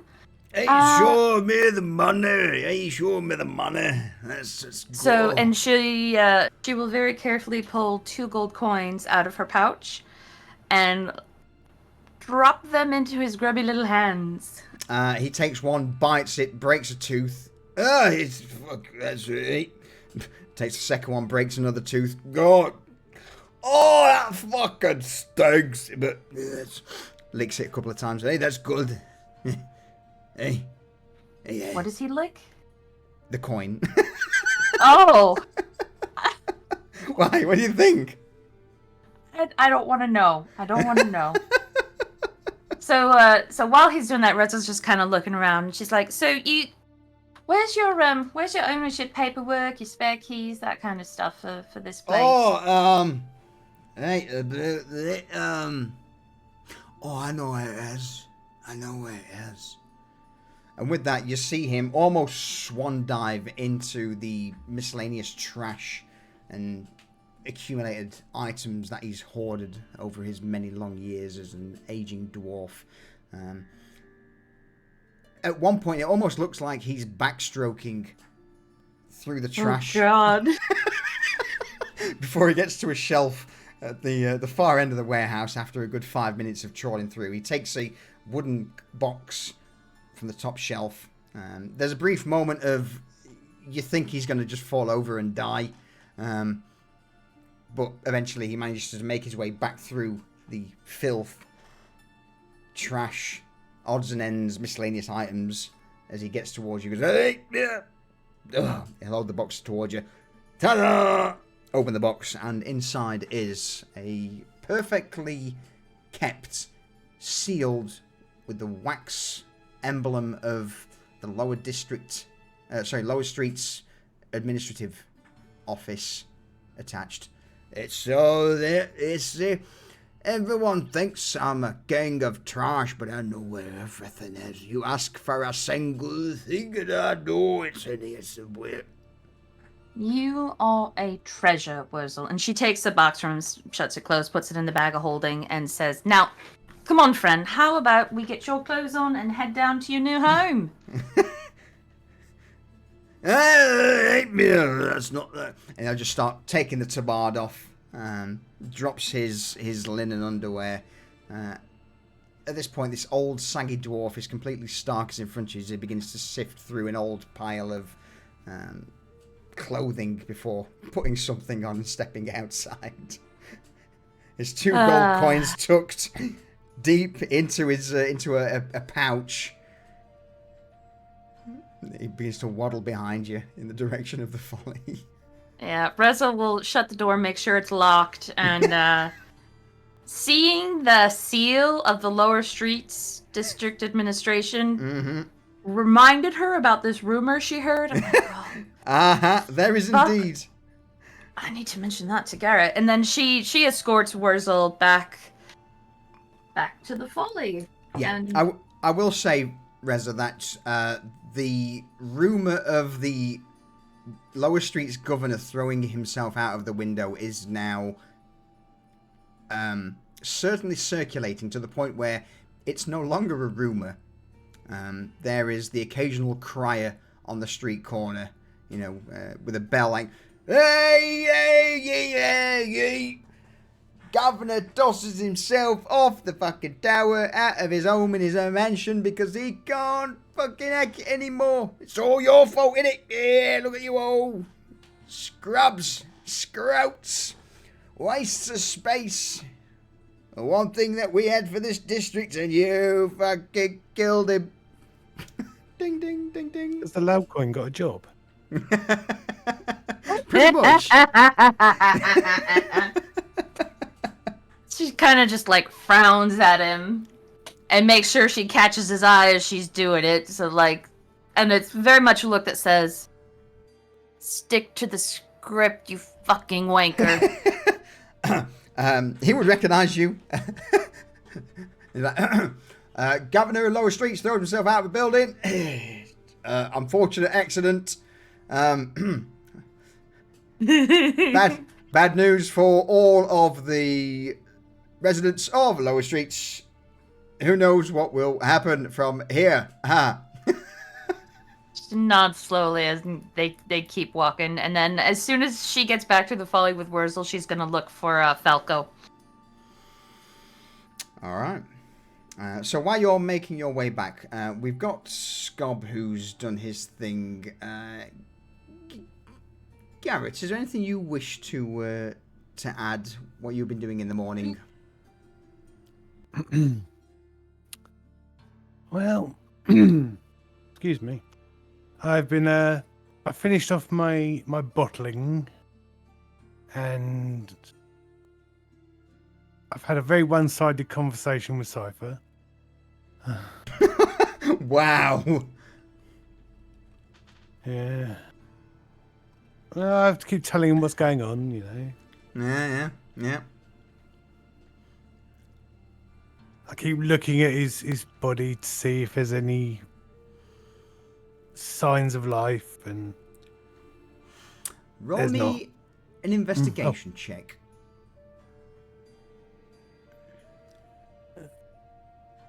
God, squint. Yeah, there is no sign of movement of anything from the corpse of Cypher. He is resting on his quaint blanket to the point where you believe he, rather than being dead, he may actually just be asleep. But, well, if it wasn't for his horribly misshapen features and the burns. And the great big hole in his chest. And Two the great big holes in his chest. and the 2 great big holes in his chest. I mean, I didn't want to bring that up, to sort of... Sorry, go on. Carry on. I am acutely aware of those 2. And then I sort of stand up and think, well, I've got responsibilities. So I start tidying myself up, put on some fresh clothes, have a wash, and start getting ready to face everybody else.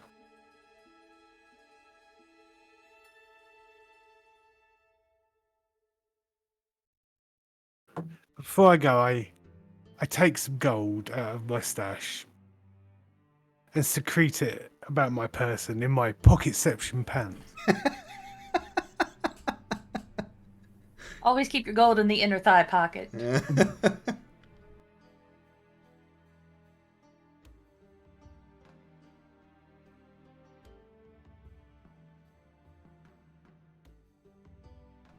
then I step out the phone room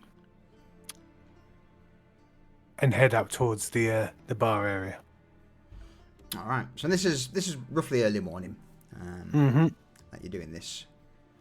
Is there anything particular you're wanting from anyone? As again, at this point, as you step into the folly. No, that's the wrong folly. Let's try that one. There we go. The right place. It's like, It's the who right are we one. fighting? Yeah. As you step into the folly, you would see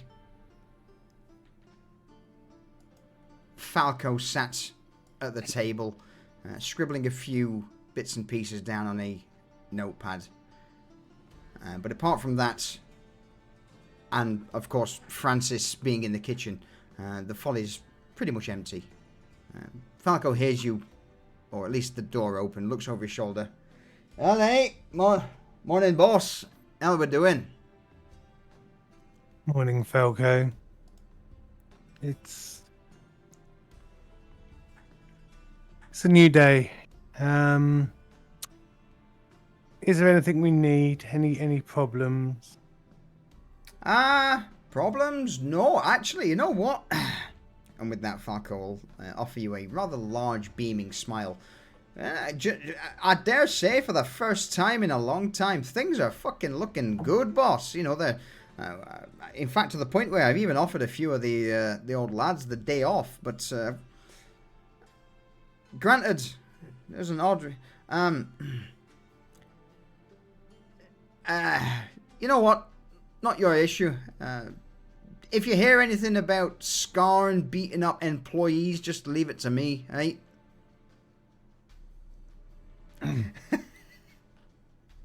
Fine. It's all you. Jump. Use Discord DMs. They're there for a reason. No. I've been drinking. You've spoilt it for everyone. God damn it. Well, yeah. With before that, sorry, Gary. Go on. Do continue.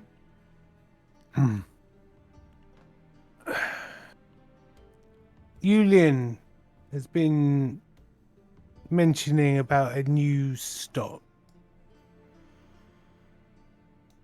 of a need for. I mean, I'll be honest with you, boss. I've not exactly heard. When it comes to the old bar shite, I tend to leave that to Julian and you. I mean, but granted, I've heard a few things that he's been experimenting with something, or at least trying a few things. Some of the clientele are, well, I mean, you've seen that coins starting to pour into the folly. Whether or not people can afford better drinks, that's not for me to say, but I believe Julian might believe that. Get something a bit better than the usual shit that we sell. When's he normally get here? Typically just before dinner. He tends to turn up with Lyella. They have a bite to eat with Francis, and then they get everything prepared for opening. I'm gonna go out on the row, and I'll speak to him when I get back. Hey, all right. I mean, apart from that, is there anything else? I don't think there is, to be honest with you. Oh, Salim. Do you know how to get in touch with him? Do you know where I could send a runner to get someone to pass a message by chance? The last time we saw him, he was in the back of a warehouse. No, quickly write the directions on a piece of. That's the last time we saw him, but I will need to speak to him as well, actually. So. All right. Well, if that's the case, I'll and Falco will take the parchment, glance over it. I'll get one of the lads to run down and see if he's still around. Try and get him in, because I know.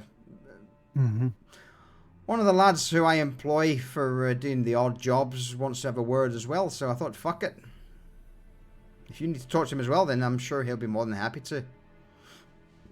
Well, we need to make good on our agreement, and certain things happened, and I don't want him to feel cheated by it.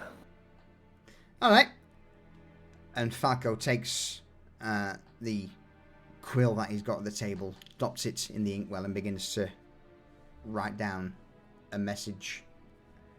Alright, that's all that added. Right, perfect. Alright, I'll get one of the lads to. I'll probably send George or Errol down to find it. They seem to be a little bit more with it, with the streets and the alleys and whatnot. Perfect. It's at this moment where you hear the sound of the door to the kitchen being opened, slammed shut, as Vanya steps into the folly. Falco! Morning, Vanya! Garrett, I need you too.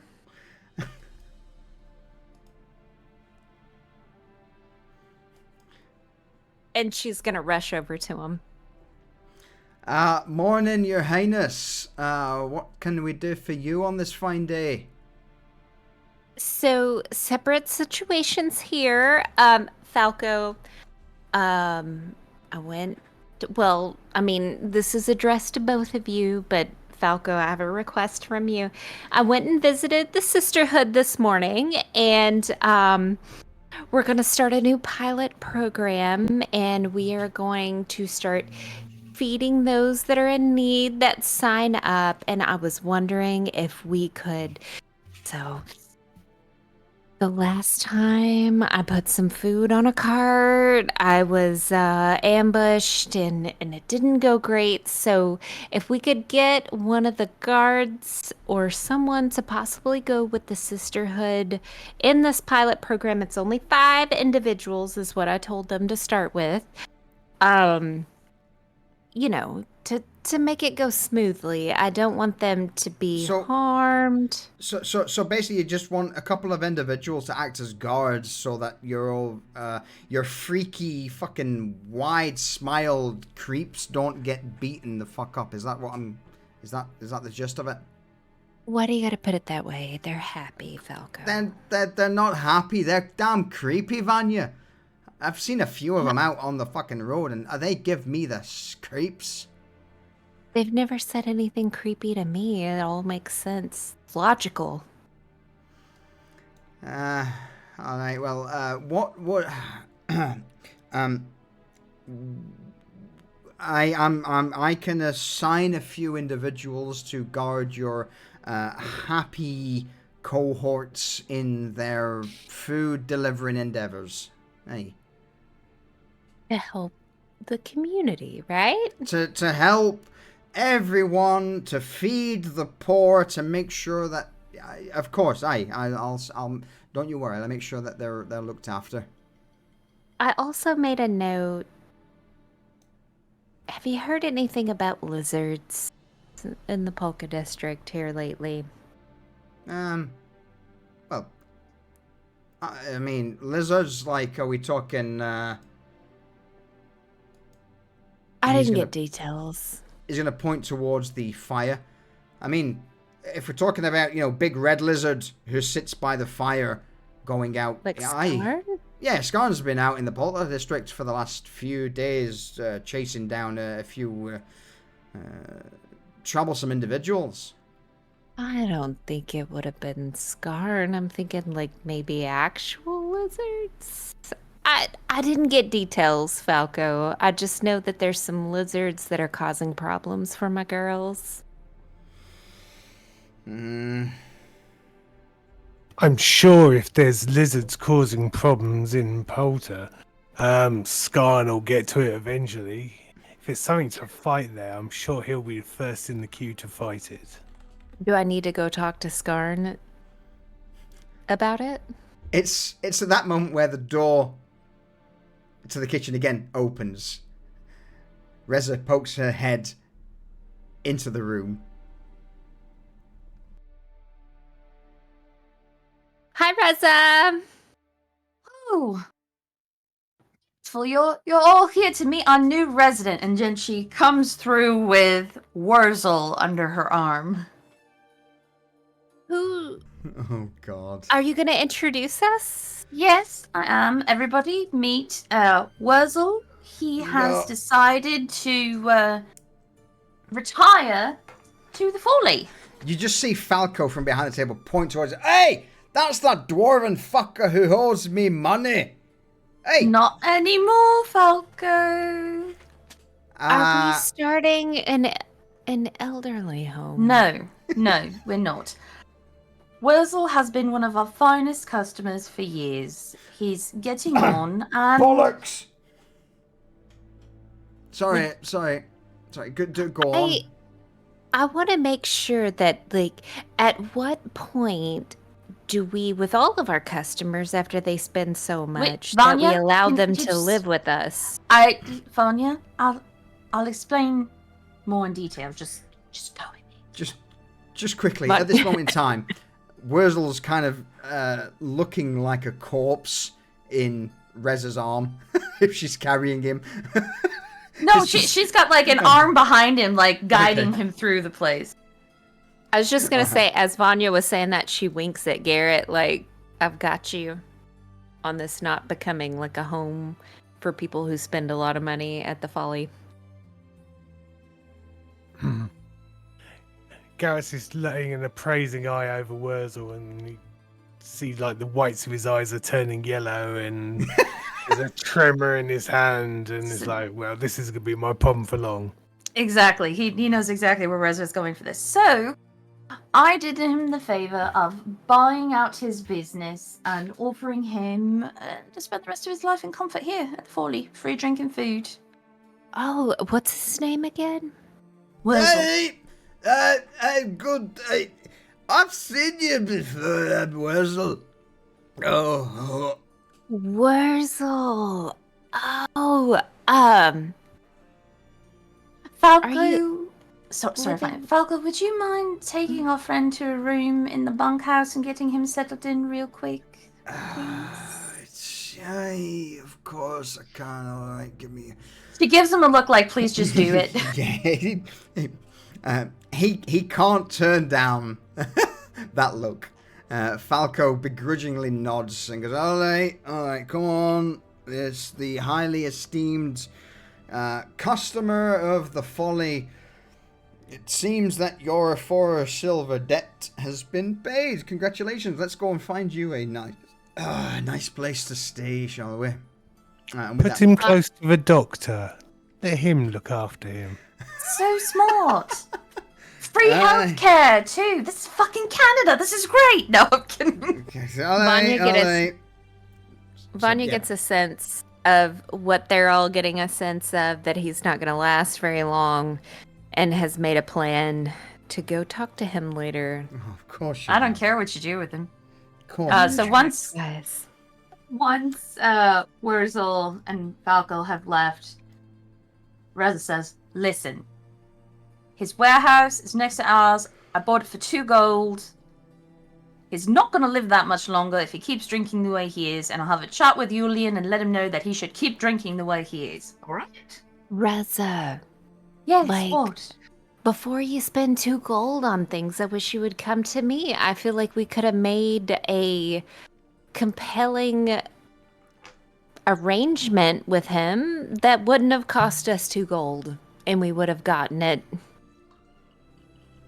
Well, the running price for a warehouse is 3 or 4 gold, Vanya. I don't know how we would could have have gotten it for lower. free. He would have offered it up to us if I could have given him what he desired. Well, this is my business deal, not your. Do you have a thing for old men now? No, it's just overhead is running really high right now, and I thought we could save some gold, but she jingles a bag of gold at Garrett. Reza takes out the 6 other gold that she got from Garrett and holds them out to drop into his hand, looking at Vanya like, "I don't think we have a gold problem, Vanya." I'm just saying, if we keep giving it out, we're gonna have a gold problem. And she drops 4 gold into Garrett's hand. The gold coins disappear in seconds. They're secreted in the pocket section band, never to be seen again. Garrett, Vanya turns towards him. Why were you giving the sisterhood 4 gold? They have plenty of money coming in to sustain their operations. Marvelous. They're cut off. No. Garrett, can I see you in the Undercraft? I don't feel like we should be doing this in the Folly right now. I agree, but just one last quick thing that concerns all of us, actually. I'm not sure where Desmond is, but apparently our good friend, the governor of Lower Streets, you all remember Thomas Verbecht? Apparently he jumped out a window all of a sudden the other day and he's dead. Why would he do that? I don't He know. got everything he wanted. I heard a rumor yesterday and now the town criers are talking about it today. I don't understand. What rumor did you hear? It wasn't a rumor, dear. It's a fact apparently now. That I heard a rumor about it yesterday, and today the town criers are spreading it as news. So the rumor has been confirmed. How did they get that? Okay, what is it, and how did they confirm it? I mean, come on. He's dead. Oh well, of course that's probably not a rumor if you can confirm that. I mean, he wouldn't have a pulse, right? You can confirm that. That wouldn't be a rumor. I haven't seen the body. I mean, I would think if multiples have seen it, that would be a fact. Why would he go crazy? Why are you being so weird, Vanya? What do you mean? You're being a little squirrely right now. She's scratching her right arm right now.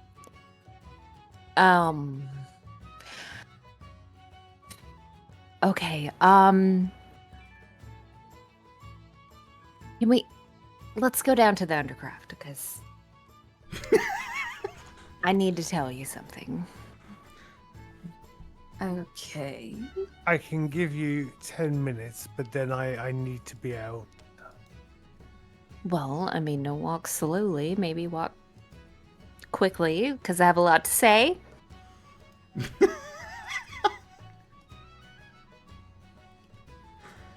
And the timer starts. All right. You better not fucking time me. So with that, Vanya taking the lead begins to storm through the folly into the kitchen, past Francis, who at this point, you know, Francis doesn't notice or acknowledge people stepping into the kitchen. He's well aware of just business as usual. You see him stirring a pot. Perhaps there'd be the odd glance over his shoulder towards you, but apart from that, he doesn't care.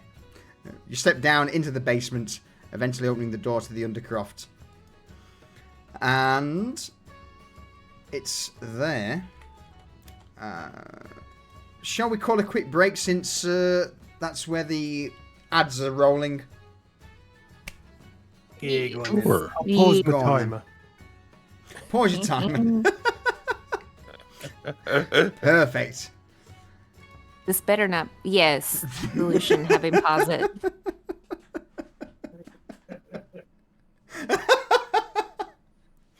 Excellent.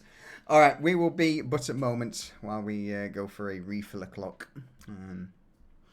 Well, yeah, just very quickly, now I've got a chance to step in. Sneeze, thank you very much. I know I'm a little bit slow on this, but thank you for those 59 months of resub. So close to those 5 years. Oh, soon. And of course, Orkskull, thank you, buddy, for the 10 bits.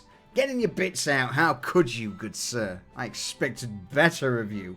But no, honestly appreciate it, man. Thank you very, very much. I also saw Ok lurking in there earlier. Enjoy my my little emoji of solution love. It's the beating hearts of your enemies. Yeah. So yeah, it's an odd session. There's a lot going on. We're kind of trying to tie off some loose ends at the minute. Of course, we are a player down.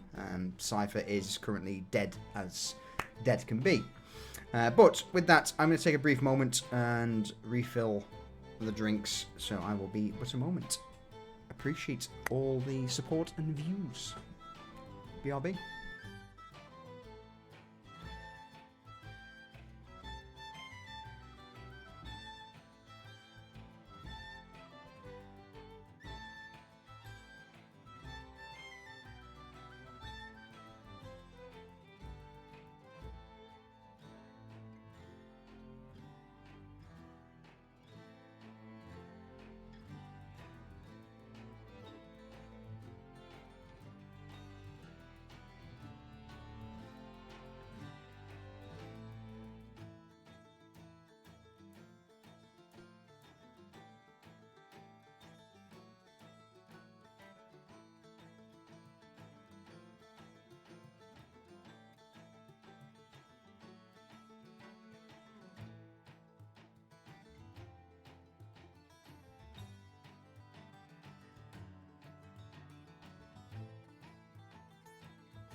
Oh, I'm back. Welcome back. Thank you. I am also here. Oh, welcome back.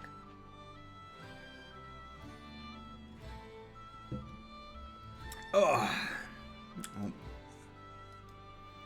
Haha. Bear with me. I need to reply to a DM from a player. It better not be Lee.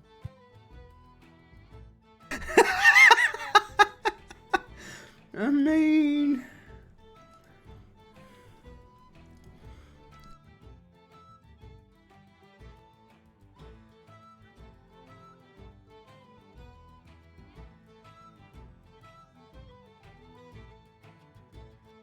Alright, there we go.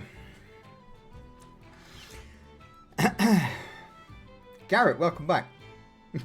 Well, right. I don't like this. So, as Garrett, Reza, and Vanya step down into the basement of the Folly before making their way through the hidden door into the Undercroft, Vanya, where are you leading them? She's going to lead him to the bar area. Just because, you know, it feels like a good setting to... Yeah. She's going to hand him some drinks, kind of make him feel cozy. Let them sit down as she stands up and talks with her hands. And with these talking hands of yours, what do you say? All right. Okay, guys, so I have a few things to address. And apparently I don't have much time. And she glares at Garrett. First thing. Vivek? Did I get that right? Mm-hmm. Thomas Vivek?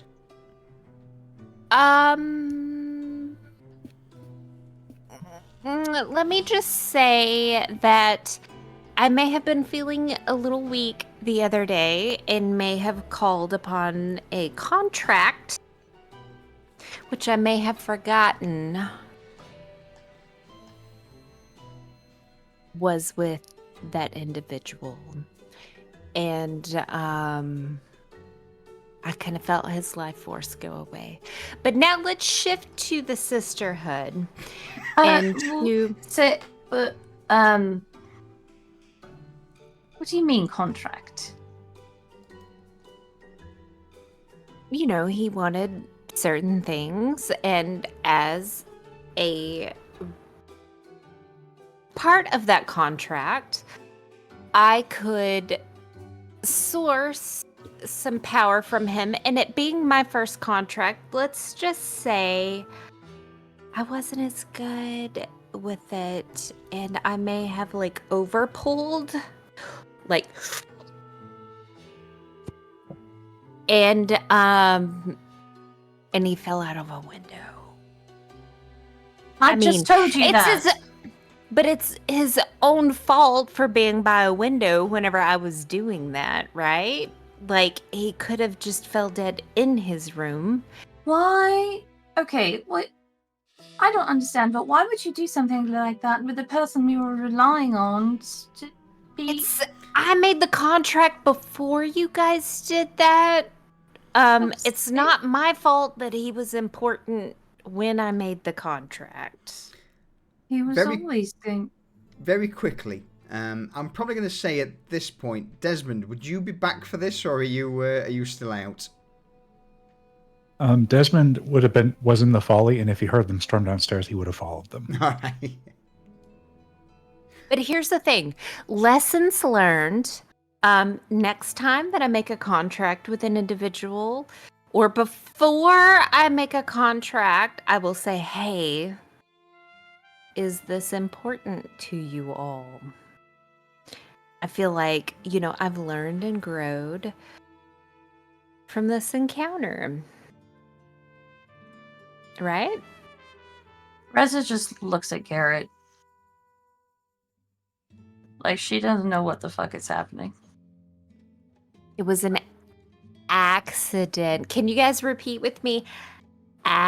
Accident. And then she tries to say it in Abyssal.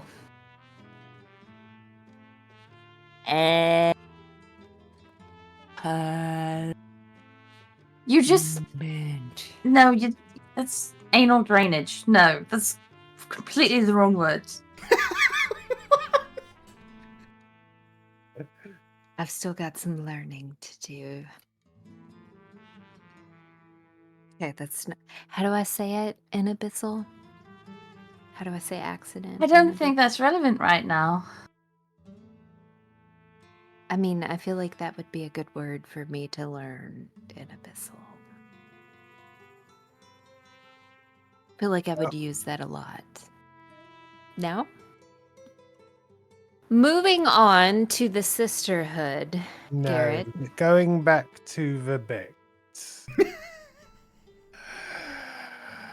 I'm not gonna lie, that's gonna put my plans back a lot, as he was key into certain permits and paperwork that I required moving forwards.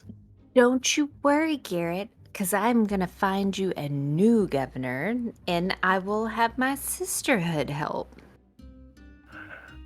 Is Desmond has Yes. Desmond caught up with them? Yes. Yeah, Desmond heard all of this. I think the worst thing that we could do is to overtly try and affect who goes in control, as we've just replaced a minor court member. We don't want our fingers in that particular pie right now. Well, we can campaign silently with At this- someone. At this, Desmond's Oh. probably there trying to get your attention. Desmond is just Desmond? standing there, and he's like, I have an idea, but I'll talk to you about that. I have an idea. Is it going to take you 10 minutes? Because I have other things to address with Garrett. Can you give us a time extension, please, so that we can hear Desmond's idea and then what else I need to talk to you about? You talk about your other things. I have an idea about the first thing, and I can talk to you about after. No, but like I Okay. know how Garrett likes things. He likes things in order. And Move on. Go on. I can move on to the sisterhood now? Yes, if you must. Okay. So I see that you put a portrait up. What the bob?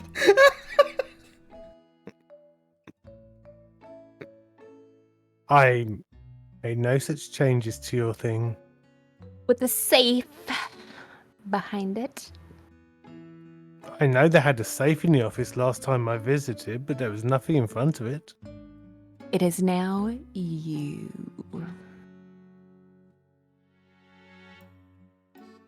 I wonder who painted that. I Did you know paint? Marge likes to sketch, but Marge does do that in her free time. Did you set for it? why would I want a picture of me out in the open? How My would whole she thing is- know? Oh, go ahead, Garrett. Sorry. I like to move in the shadows. I'm not really have a picture painted of me and bashed on the wall kind of person. Well, I will say it's like half of your face because there is some shadowing on it. I must talk to Marge. Okay, next thing. I don't feel like we resolved that, but I mean, there's nothing I can do. I guess I can ask them to move the portraits. Where mine is over the safe, where it feels like my portrait is more important. But that's not something you can solve today. That is something that I can talk to Edith about. But you gave them 4 gold about some information, and I have a scroll right here. And she holds it up. About the operations and what they're seeing. Do you not entrust in me? Why are you micromanaging my operations? Because I feel I check in regularly, Garrett. And she does quotations, benefactor. I can tell you what's going on. And I give you 20%.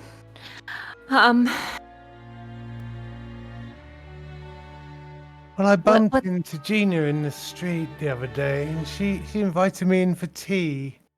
So, and she does make the best tea, does Gina? Such a sweet girl. He does. It's very fragrant. It's got mint in it. So I was talking, and they were saying that they would like to branch out and be able to feed more people and look after the medical needs of the poor. And I had 4 gold in my pocket, and they moved me. So I thought, why not? If the population of the slum areas of Nova Stoya, if the people are healthier, they can work harder, and then that small outlay of gold will come back to me multiple times. Let me get this straight, Vanya. You're upset that Garrett has taken an interest in your passions and is helping you fund them. Listen, Reza. Did I say the word upset? You sound upset. I am slightly It's implied. irritated because I sat down with Edith, and before I even knew what you were going to do with this gold, and I said, tell me what you would like to do. And she said, I would like to feed the hunger. And we went ahead and put a pilot program in place and gave them the funds to do that.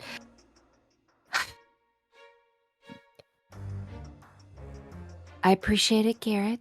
Will you give me the 4 gold back, please? Still confused. Well, you want the gold now. I was under the impression that you didn't need me to finance you anymore. I thought that you were using that for secrets and information, and I didn't know that it was for good, but now that it is for good, I will take it back to the Sisterhood, and we will use it for that pilot program. Mm-hmm. But I do have updates, and I also, which I know that you get 20% from our operations, and I went ahead and got 30% to give to you so that we can get what do you call it, passes into the coin flow and the commons so that we can branch out and do more good. But I also need to get something into the Lantern District as well. Vanya, you're like spitting. Are you okay? I just don't know what his intentions are, and I'm confused. I'm infuriated and excited at the same time. I think you should sit down and take a deep breath, and maybe we should, just some deep breathing here. Have a muffin, and we'll listen to what Desmond has to say while you just breathe deeply and consume your muffin. That would be great. And I But pushed the Garrett- bag of silver back towards Vanya and give her the 4 gold back. Thank you, Garrett. But and I may have in excitement yelled at you, but I really do need like several passes to the coin flow and the commons, and then we need to figure out how to get passes to the Lantern District. Desmond so is going to that we reach can out and put his expand. hand on Vanya's shoulder to steady her. Go on, Desmond. And I'm gonna pass it over to Desmond, okay? And she pockets all of that, and then just Reza sits down hands and her be quiet. another muffin. I Thank have you. an idea, but I wasn't planning on letting this many people know. But I might have a solution to the first problem, and that might help the other problems too. But it's not going to be pleasant. And Desmond has in one of his hands now the box that Sal came in. Mm-hmm. And Yeah. he's going to open up and reveal the black razor that's in there. Mm. Can Reza feel the power of this item? Without a shadow of a doubt, yes. Okay. This thing is emanating necrotic energy and also has a very familiar feel to it. A feeling... Yep. So she kind of just, like, leans away from it and looks at Desmond like, where the fuck did you get this shit? So, it's complicated, but being that Cypher's not here and I can't trust the other party involved, I need your expertise in some way. And he's looking at Vanya when he says this, as much as I dread to say that. Mine, as she stuff in her face with the muffin. My expertise? Magic stuff and deals and yes, that. Do you remember the other day we went shopping? Yeah, I remember I picked out some really nice things for you for a 7.5 foot man. Well, I think it was 6.5, but yes, so I'm going to do that. Like wear those clothes? No, the part where I become a 6.5 foot tall man.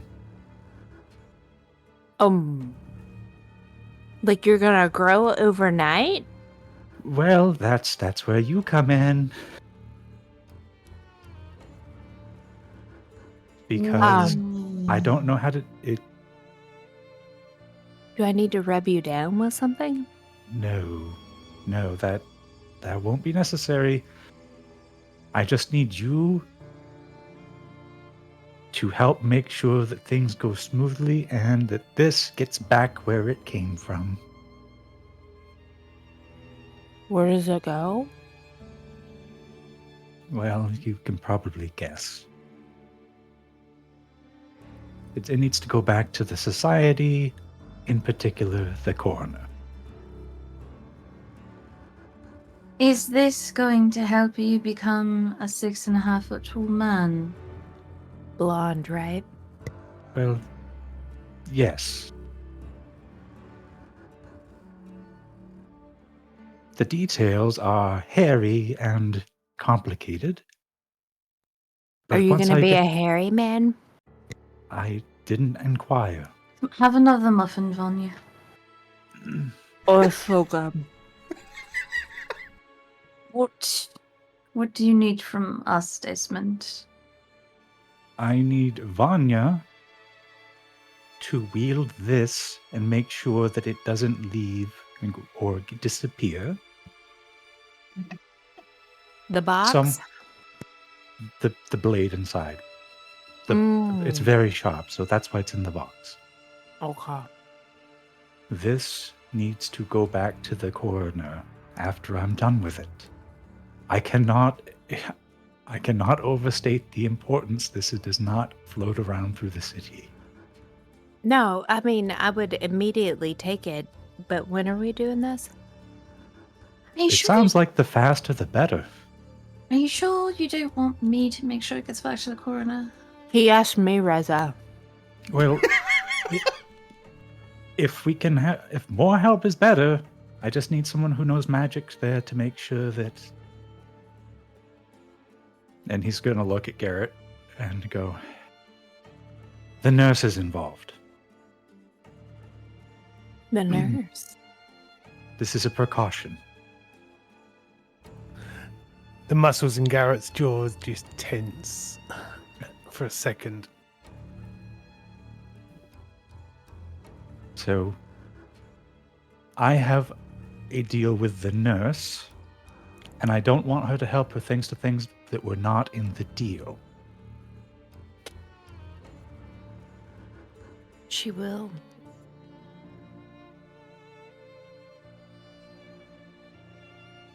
And then, afterward, we never speak of it again. At all. I never will.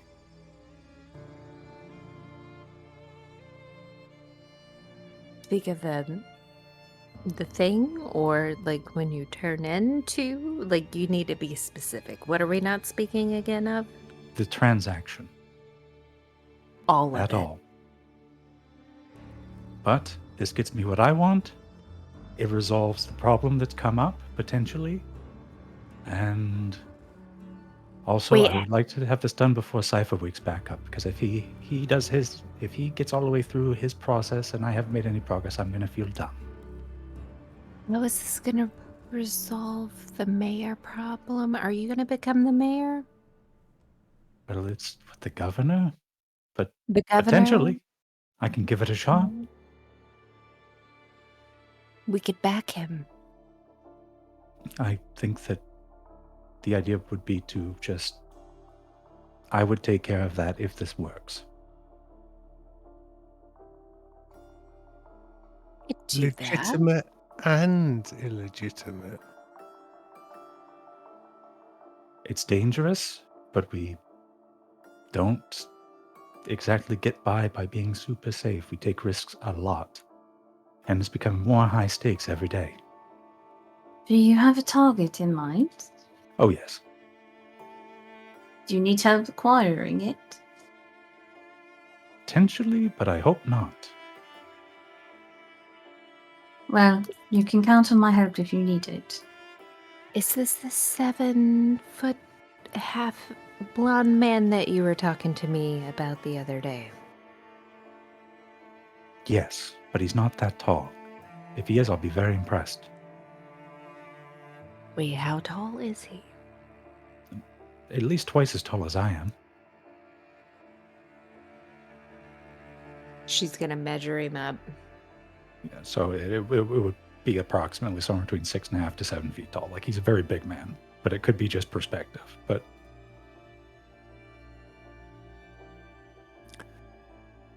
First Cypher, now Desmond. I take it you've thought this through. I've thought it through as well as I can. Of course, there's always unforeseen circumstances, consequences, complications. Will your name change? So, do you want it to? I mean, do you want it to change? This is one of the things. I was waiting in your room so I could talk to you about this, but now here we are. To me? Because the magic part. Oh. It would be complicated, but I would go over the details with you. But I need to acquire, transport, and then have the nurse assist. But I think it's best that she not get her hands on this for this. Everything else, the terms I arranged with her, etc., those are between me and her. But this blade needs to go back whence it came from. No, we can. I'm glad that you included others in, because the transport may have been a little. Oh no, I would absolutely be able to knock him senseless and transport him on my own. Oh. So you're gonna knock him out? I have a plan. I thought maybe I could entice him. Well, if you want to give that a shot too, it couldn't hurt. He's allowed. I mean, I might have better luck. No, never mind. So, is the coroner's primary concern this not getting into the nurse's hands? Do you think? No, the coroner is. It's my concern this doesn't get anywhere but back to the coroner, because the coroner has made it clear to me that he wants it back. Fair. It's borrowed. Loaned. Like, loaned. Is there a thing attached to it that Everyone, you have to give? Reza, Garrett, and Vanya, roll me an insight check.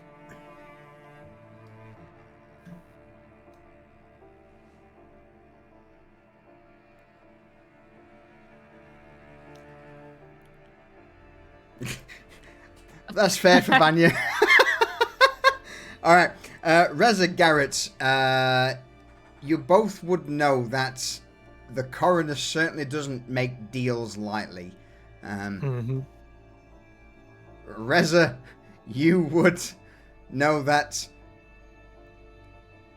with this item being incredibly old, emitting an aura of something that you have seen below this, from the city below, that this thing is very powerful, and the consequences of it not returning to the coroner is indeed wouldn't be good for your general well-being. Vanya, you know fuck all. Figures. No, I will. We would definitely get it back to him. I'll just do whatever you need me to do. So you just tell me what I need to do, Desmond. Well, this is part of the discussion I was going to have, but it might be awkward to have someone around named Desmond who shows up as soon as seemingly me would no longer be present. And I know you have a thing for naming things. So we could enter into an agreement that you would get to choose the new name if this, under the terms that this gets back to the coroner. We would make a deal about this.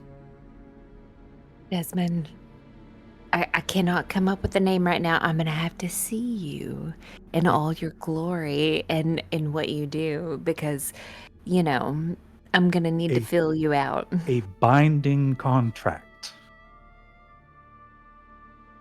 To name... Oh!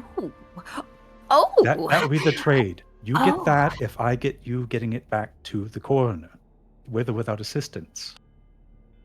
And do you want to discuss this here? Do you want to discuss this privately? What is the covenant of this contract? That would be the contract. That would be it. Just the naming. That's all that I get. For that. A very simple transaction. The naming of the body, but not the soul. Well, you would be basically picking what the first name, the primary name for what I would go by from then on. Your bornness. Do I get to draw upon you? No. But all you have to do is make sure this gets back to the coroner. Okay. It's a very small, it's not a lot for not a lot. It's actually, I think that you would be getting the better half of the trade if you think about it. I do. God, I don't really understand why we're going to need a contract around this, but I am willing to put something formal in place. Because the other part of the deal is with the nurse, and I need something magically binding to prevent her from deciding that this is hers after, even though it hasn't been agreed to. Okay, that makes sense now. Thank you for explaining why we would need a contract. Not that it would matter if she really wanted it, but I'm trying to shore up everything I can. Desmond, I promise you, if you give me your soul, I will not do anything with it. Where did that come from? That wasn't even part of what we were talking about.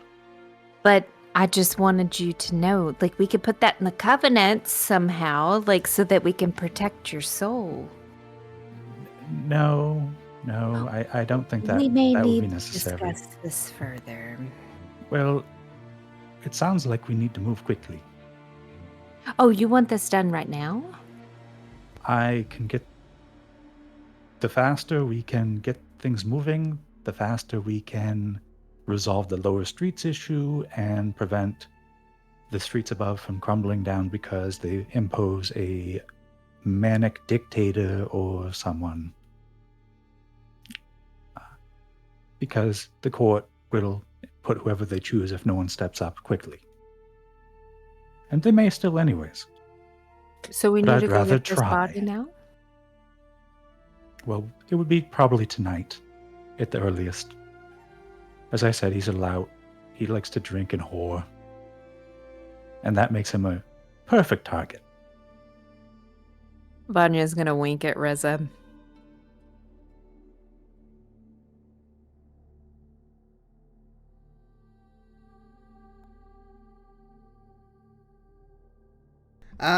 Reza is Ignoring her. ignoring her.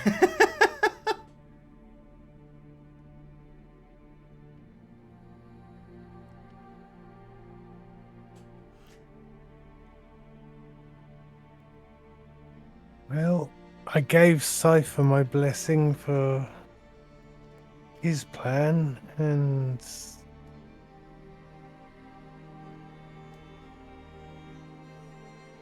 I'm not ready to lose another one, but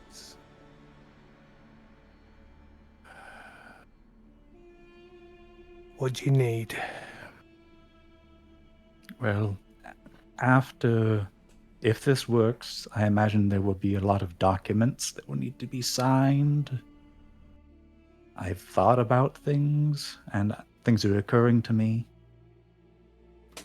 But a lot of that I would have to see how it turns out.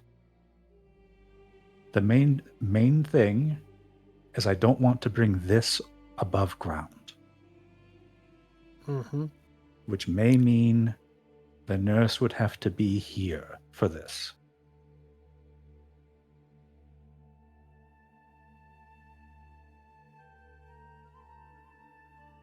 It's not the first time she's been here. Yes, well, I would think that a good spot might be even just like the Undercroft or the open space down where Cypher has his sanctum, but not in it. I would rather the Undercroft. I don't think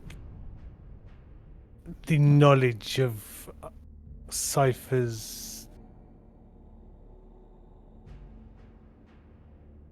workplace, I wouldn't think he'd want that public knowledge. Also, I don't...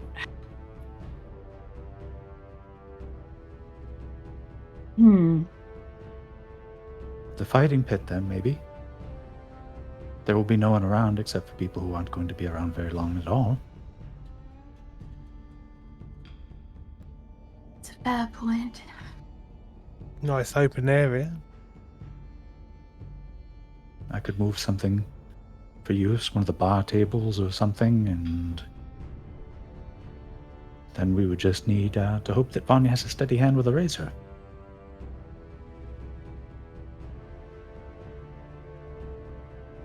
She holds out her hands. Desmond is not looking at her hands because if they shake even the slightest, it's going to completely throw him. And he just does not want to face that reality.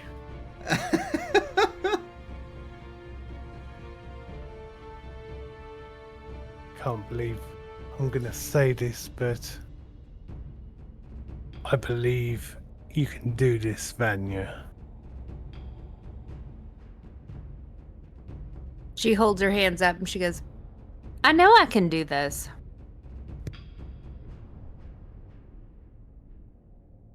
So,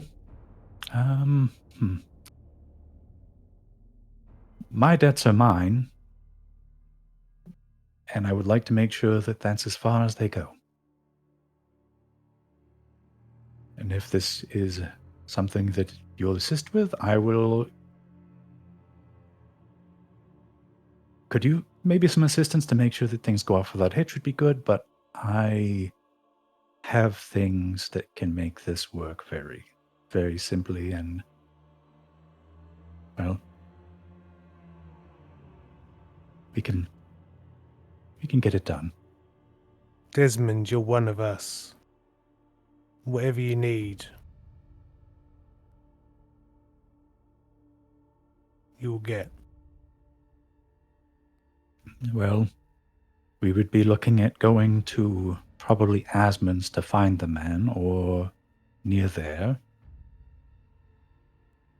And I'm under the impression that he is regularly running up a tab more and more with him.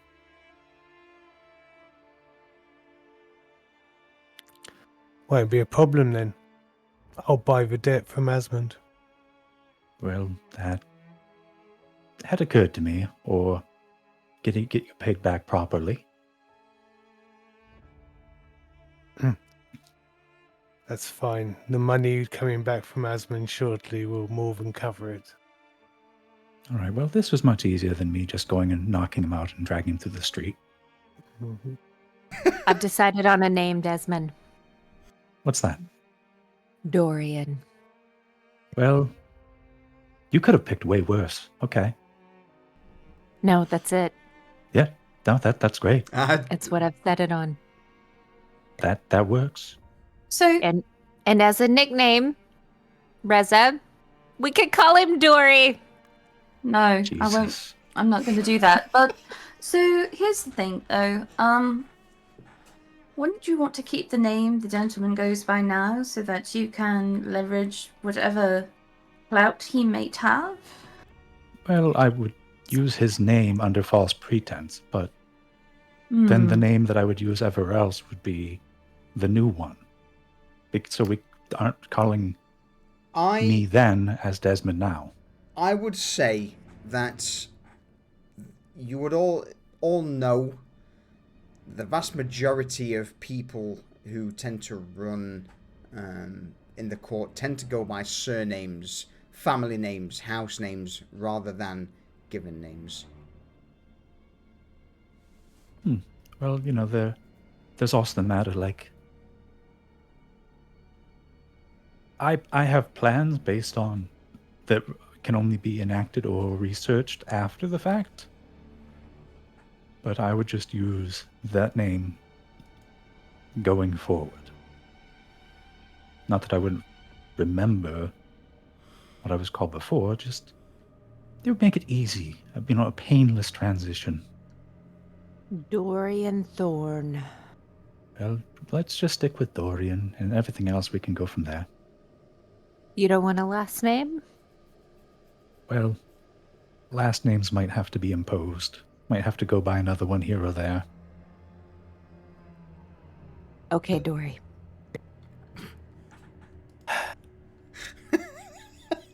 Just remember, it's a small price to pay. It's a small price to pay.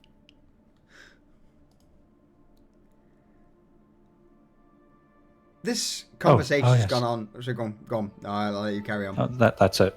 Well, that's it. This conversation's gone on for quite a while, and with you all being in the bar area, you would hear a somewhat booming voice just echo ever so slightly down the wall. Garrett! Garrett! Garrett! Garrett! Garrett! Garrett! Does that sound Garrett! like Scarn?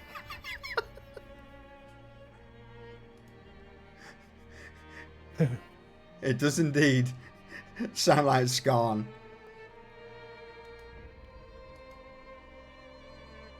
I better go, else that door's just gonna not be there. Valid. No, you're down here somewhere, Garrett. Where are you?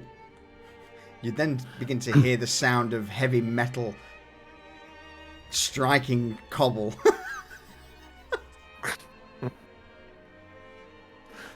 That's gonna be expensive, and Garrett takes off at a run.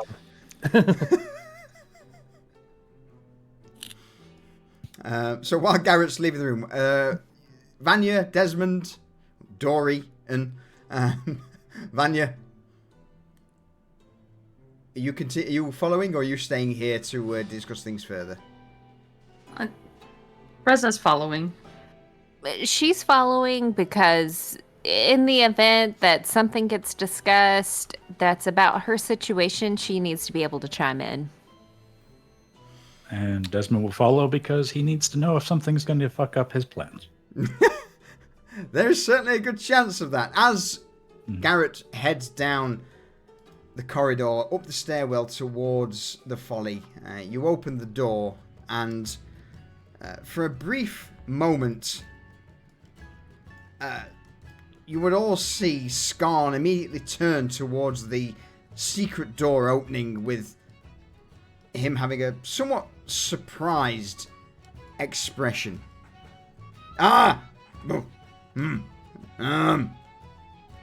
Door 2. That is new.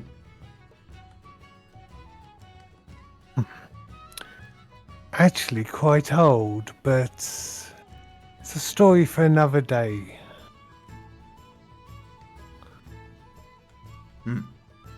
Garrett, I have, you. And he'll grab this small form off of his shoulder by the ankle and hoist it towards you all. It's here that you would see a small individual, a gnome, blue hair. In fact, Vern, describe yourself. Vern is like, he for a gnome, he's on the shorter side, so he's just 3 foot tall. And he might be stinking a piss round about now.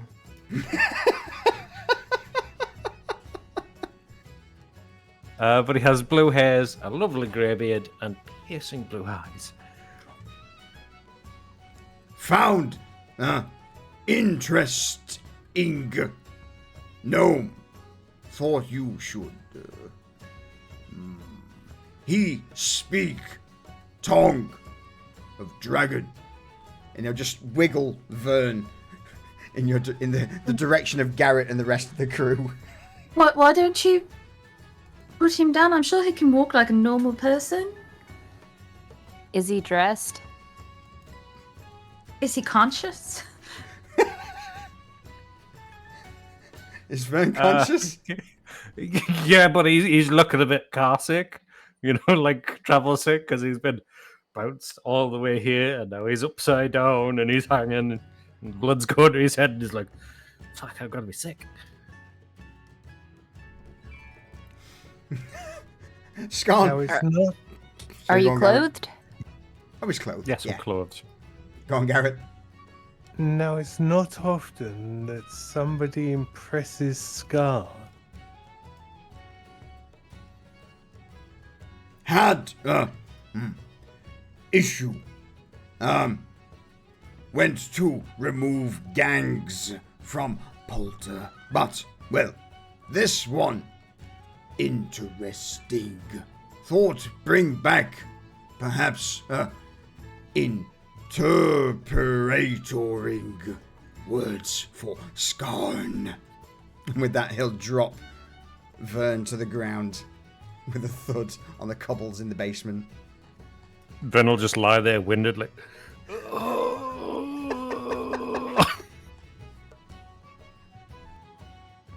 Where?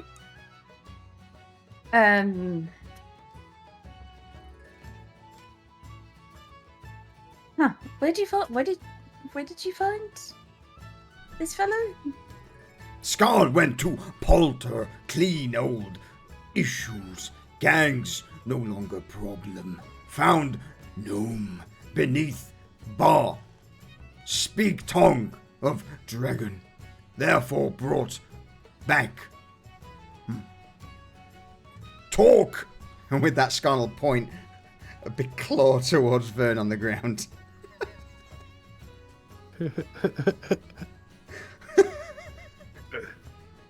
fucking hell. And Vern will get up, dust himself off, look at the wet patch where he's pissed himself, and be like, that wasn't me.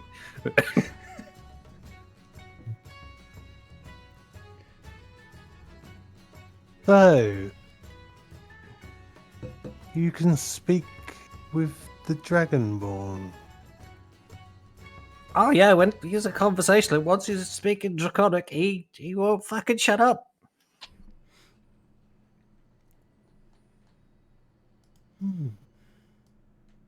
Well, he's obviously taken a shine to you. Can't say that's happened before. Is that what we're calling it? Is it? Oh, fuck me. You're not dead. You're not dead, so yes, I'd say a shine is the right word. So Vern's just stood there with giants surrounding him, apart from Desmond, so he's going to shimmy up next to Desmond. Okay, spin up.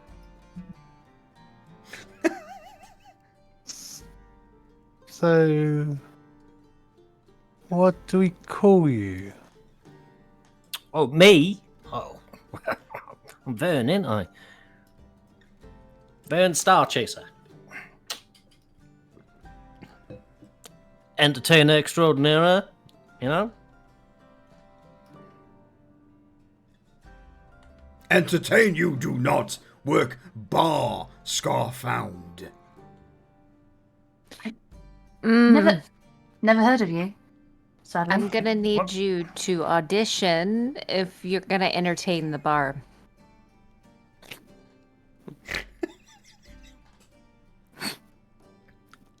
All right. You know you got muffin on your face, right? Like She everywhere. brushes it off and says, "It doesn't matter. Show me what you got."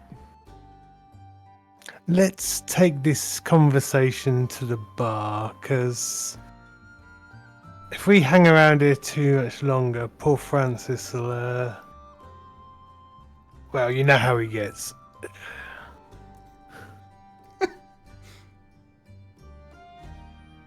You tell Skarn of door secret later. Skarn, intrigued, interested, didn't know there was passage below.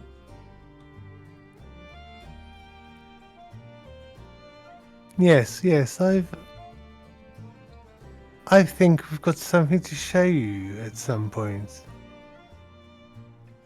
Yes. Skarn the champion. Fucking not wrong there. Someone come in and just cleave half a dozen people, clean it off. It's crazy. Come on, let's go and get a drink. I think I'm going to need one. And for him to show us what talents that he has, right, Garrett? Why not? Skarn's gonna lean down, grab Vern by the head, and just hoist him up and start carrying him. Put him down. He can walk. Clearly, just put. Understood. Thank You- you, Skarn. Little gnome walk. You know, we got a couple new books in on the library shelf near the fireplace. If you want to take a look at them. New books. Skarn will investigate books. Yes. Watch, and Skarn will point his eye and then point towards the gnome and then back. Watch him, tricksy little gnome. And in Draconic, he'll look towards Vern. And the rest of you will just hear like a guttural growl from him, but he'll turn to Vern and go, "You try anything funny and I will end you, small gnome. Your talents so far have been, well, piqued my interest. But this here is management. They far more powerful than I am, so watch your tongue. Do I make myself clear?" Vern stops in his tracks, turns around, looks at me, goes, "Oh, for fuck's sake. What the fuck? Yeah, I get it. Alright? I am Good. I understand. Your life now hinges on their approval of you. Impress them, and perhaps I have high hopes for you." And after, the rest of you would just hear it. And as he finishes this guttural growl towards Vern, he turns, No, understand situation. I go by fire, Reed. You need call, Scarn. Thank you, Scarn. The incredibly large 8-foot Dragonborn will offer a nod in respect towards all of you before stepping out first. At this point, he would have to sort of shrink his shoulders in, bow his head to get through the door into the kitchen. There would be a slight mention from Francis, like, "No, get out of my fucking kitchen, you fuck!" Before he gets into the tavern, leaving you all to have a brief conversation before stepping elsewhere.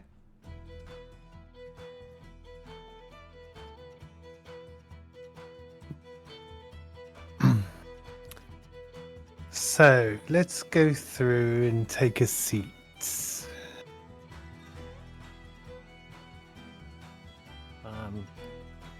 Wouldn't be rude if I asked for a drink now, would it? No. And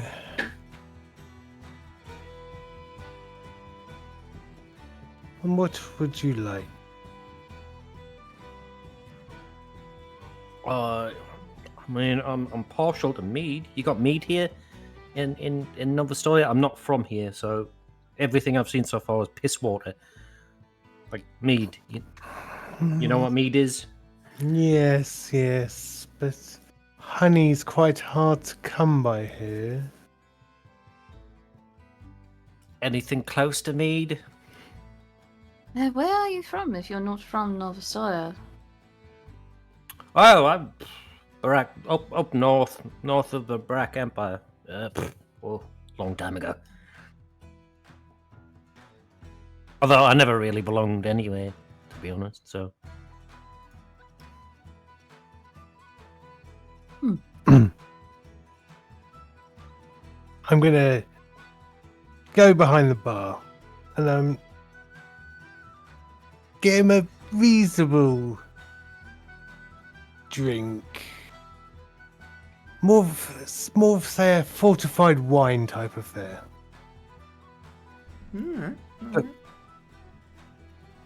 But not wine as it's saying it's been brewed by some weird root vegetable and fermented, but it looks and tastes a bit like wine. It's relatively sweet, relatively, tart, and definitely alcoholic. Yeah. One thing I will say, as you all step into the folly and begin to meander your way around the bar towards the back table, you would see Scarn at the fireplace looking up at the plaque. And for a brief moment, he will turn around, look towards you all. Scarn, take!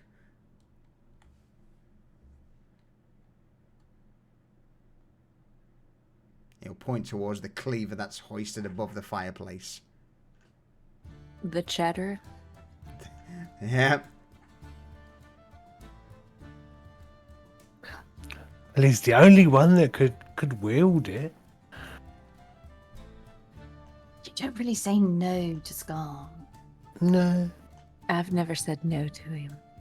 And I'm just gonna wave to him and smile, and he'll get the picture. Scarn will take this large meat cleaver off the mantle of the fireplace, look over it for a moment, turn towards you all. At this point, you know Scarn's gestures, and he would offer you this giant beaming grin, his teeth showing for a few of the punters and customers, because at this point it's getting towards mid-afternoonish. There'd be a few customers around the folly. They kind of recoil in horror seeing this dragon just bare his teeth, or this dragonborn. But he would just, again, take the cleaver, eye it up, wave it around a few times before nodding to himself and sitting by the fire. And it's there where he would start to just furrow through some of the books by the fireplace, pick out the new ones that you've put in, and start to read them. Rez has just turned everything upside down and backwards so it looks like they're new books.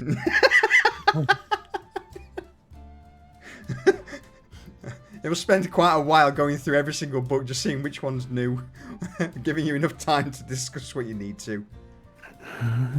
Vanya's gonna take out her flaming sword. And she's gonna say, the phoenix doesn't fear the flame. It thrives in them so that it just... And she's gonna twirl it. And she's gonna say, Vern, show me what you have.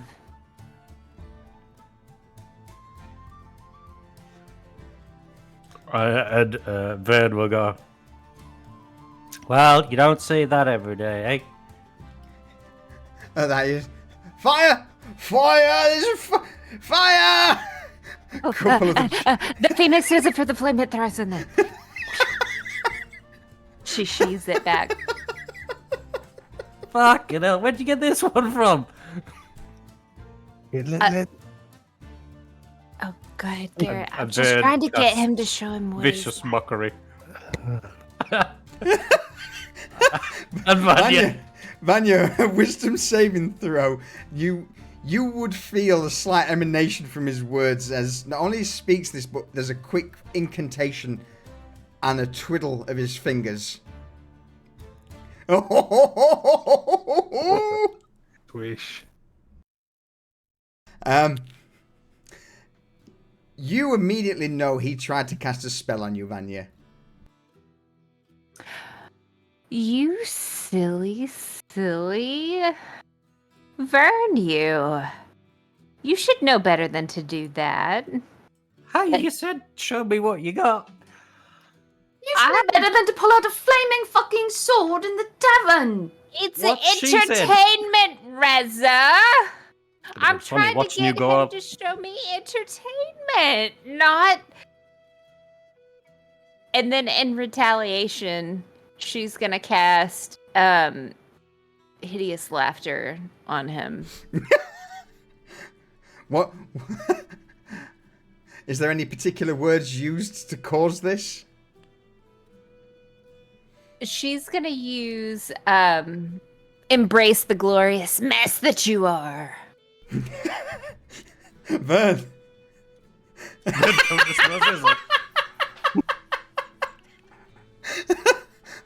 What? Don't do this in the middle of the tavern. Stop it, both of you. Sorry, I didn't know. Where I'm He's- from, everybody does shit like this all the time. He It's not my started fault. it. Vanya, you You should started know it. better. I was entertaining at first, and then he threatened me. Well, I think she's funny. Funny looking. Whee! Points to the crowd.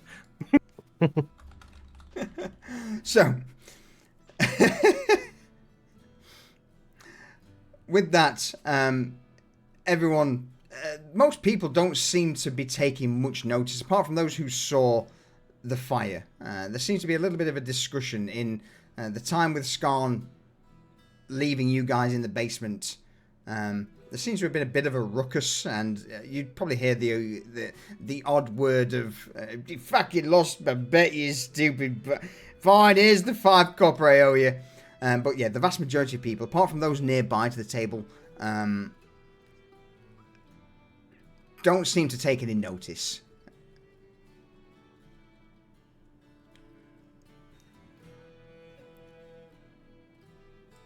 Okay, so where are I'm from,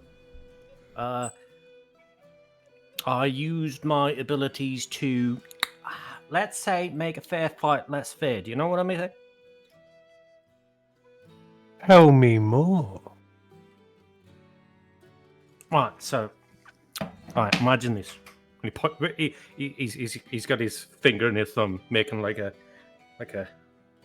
on both hands, picturing Skarn. Alright. Skarn. Champion, you know? He'll never lose a fight. I guarantee you that. Never lose a fight. He'll be stronger, faster, his enemies will be weaker, and... you know. I am already champion. Beat man outside. Skarn supreme. Strong. Vernon Draconic will be like, hey, try to have a fucking conversation yet. How are you gonna do that? Are you gonna just rub something on him and he's gonna instantly be this, or Is like, why does most magic for you come down to rubbing people down with things? sometimes it's herbal and it needs to be absorbed through the skin. Sometimes. All right, I just, it's the second time it's come up. I've just had to ask. I've rubbed a few things on some people. But it doesn't always require rubbing, but sometimes it does. I think we're getting off track. Let's just let them get the man out. So, for instance, say we had two fighters. One very strong and coming off the back of a few wins. Mm-hmm. And he would be the one people would be betting on. But these weaker opponents, you could make it so the right person won. I mean, let's just say you want the fight to go a certain way. What happens if, I don't know, a certain man's sword is too hot to hold on to? Oh no, he drops his sword, can't defend himself. Oh, it's a terrible, terrible thing. Or, for instance, he's really fucking fast, and then all of a sudden, he's not so fucking fast anymore. You know what I'm saying? You know what I'm saying? It was untruthful, Garrett. Of course untruthful. It's fucking fixing fights. What are we talking about here? Wait, are we fixing fights now? I mean, I don't know. Are we? It's something to keep in the back pocket should we need to. I mean, he's small enough to probably fit in your back pocket. Desmond's gonna look at Vanya and give her the stink eye when she says that. Vanya doesn't like him, instantly, so she's just making comments.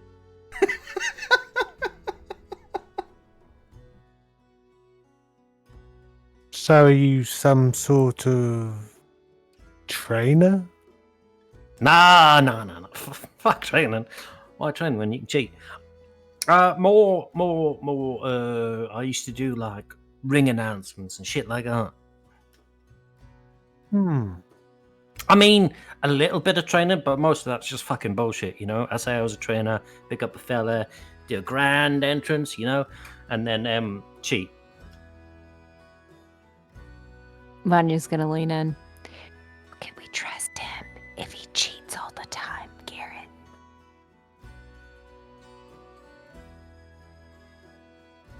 Well, there's one way to test. And you, what are you doing for work? Well, I was running the bar until Scon turned it into a fucking abattoir.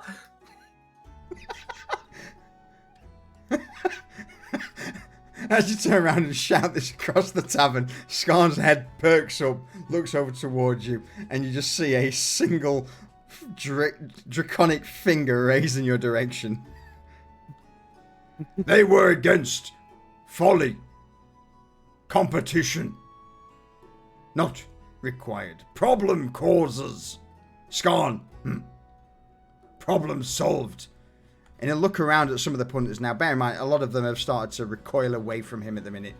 And he's like, oh, you point to a man sat at the nearest table. You see Scarn fight, yes, outside, strong. None can surpass Scarn, huh? Not abattoir.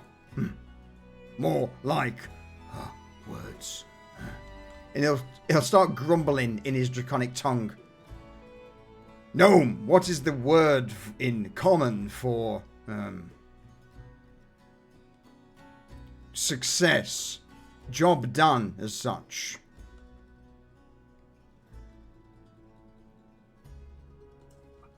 Well, like a job done, well done, congrats, Yes, you won. yes, like Victory. a job well done. Job well done. So with that Scarn will nod. Job well done.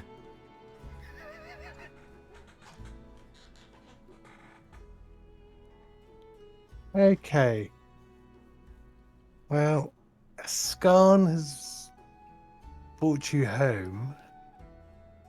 It's not something I've ever expected to happen.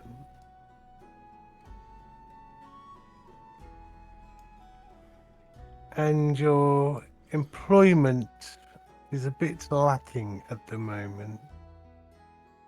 What do you mean lacking? Like lacking a torso and legs? Yeah, I'd Pretty say they're much. fucking lacking. Are you thinking what I'm thinking, Garrett?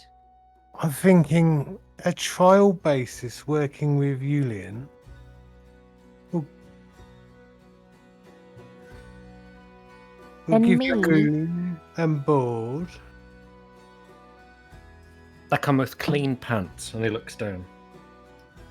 Definitely clean pants. And, Right. and Garrett, I will take him through my program on honesty. Vern looks at Scott. He's like, "Just fucking kill me now. No, that's it. I'm done. No, just do it. Do me." Scarn's not interested anymore. He's got his snout in one of the books at the fireplace. You know, he'll flick through one. You'll just see him just grunt in annoyance, toss it into the fire, grab another book, look through that one. Already read. Next, throw that one into the fire. It's taking no notice. So, here's what we'll offer you. Room and board in the bunkhouse. You work under our bar manager, Julian. And we'll see how you go. And should you do well, there'll be chances for advancement. You All right. left out, Some of your other skills might be utilized. Garrett, you left out my program.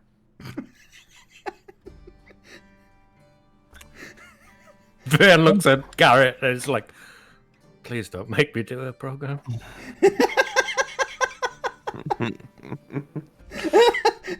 Do it. Do it. Let's see how his trial goes first before we embark on programs. Okay, Garrett, I've just been trying to find out. Or just, like, do something new. But, okay, when you give me the word, I'm going to go ahead and start creating it. Just because I know you're going to give me the word. Okay. But don't forget, your time's going to be very busy dealing with the feeding of your needy. I direct that.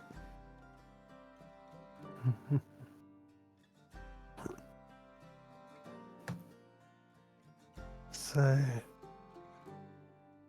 yes, I think that's what I shall offer. I mean, the alternative's been pulled in half by Scarn, like a spider. So, yeah, you have yourself a deal. Vern will stand up on the fucking stool. Before I accept, I mean, you are free to leave if you wish. There's no force here. I mean, I've already met your pet hound, and he's told me that you guys are fucking above him, stronger than him, more powerful, more scary. Yes, he's quite a chatterbox when he's talking draconic. Don't mind him. My lips are fucking sealed. So, I'd rather be on the winning team. You know what I'm saying? Reza As just has this kind of like wicked grin come across her face when he says that Skarn has said we're stronger than him. You are gorgeous and terrifying in equal measures. I hate that. Thank you, darling.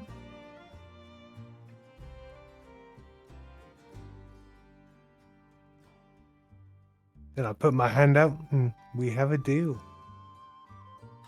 Wonderful. Now, get yourself cleaned up.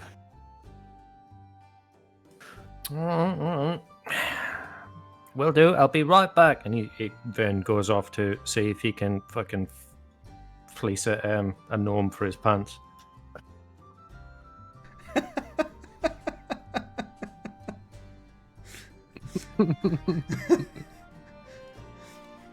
Roll me a twist of fate. Oh! Yes. Yeah, go on. I'll let you. One of the punters. How would you fleece him for his undergarments? He's drunk, so I convince him he's pissed himself. Oh, you should change your pants. and I get him to swap pants with me, and he's like, and then I go, fucking pissed your pants again, haven't you? And he's like, fucking hell, aren't I? Alright, so while Vern's off doing that, what are the rest of you doing?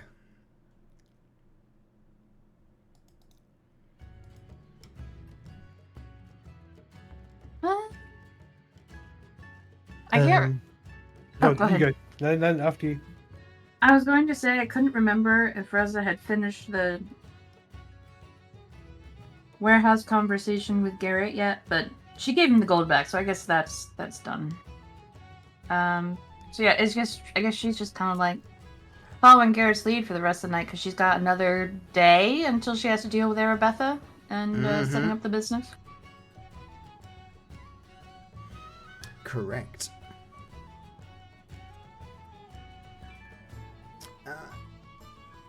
Garrett, what are you? Is there anything you wish to do on this day, or do you want to wait until the next day?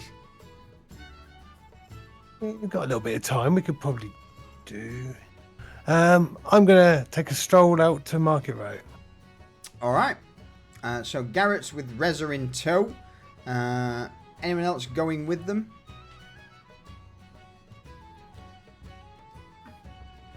I'm gonna say Desmond's gonna stay back to plot his scheme. Absolutely. More.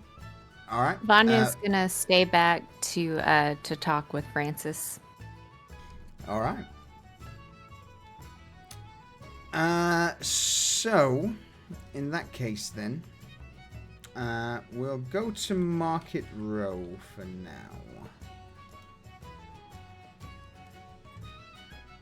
Garrett, Reza, in fact, Vern, just to confirm, are you staying in the Folly under to be taught things? Yeah, you said he'd be working with Yulian, so he'd be working at the bar with Yulian. Doing tricks and be like, "Wee!" flipping bottles and stuff. But you can't see Vern because the bars hide them, so you see you see bottles. And I feel like Yulian would be tripping over him and getting pissed off because like he's got everything in a certain spot and Vern keeps fucking it up. Absolutely. All right, so with that then, Garrett, Reza, you step out, leaving the kids at home into lower streets, making your way towards Market Row. Garrett, what's the plan? I'm going to walk past all the shops, all the stalls, and I'm going to go to a big building owned by a dwarf that brews our ale. Oh, all right. Hold but a moment, because it's been a long time since we came here, and I don't have that scene anymore on this version of Foundry, so I'm going to leave Market Row up, but I will add this chap. So, you begin to make your way down Market Row before eventually arriving outside the large double doors to Falmar's Distillery. With a heavy rap on the door, the familiar voice of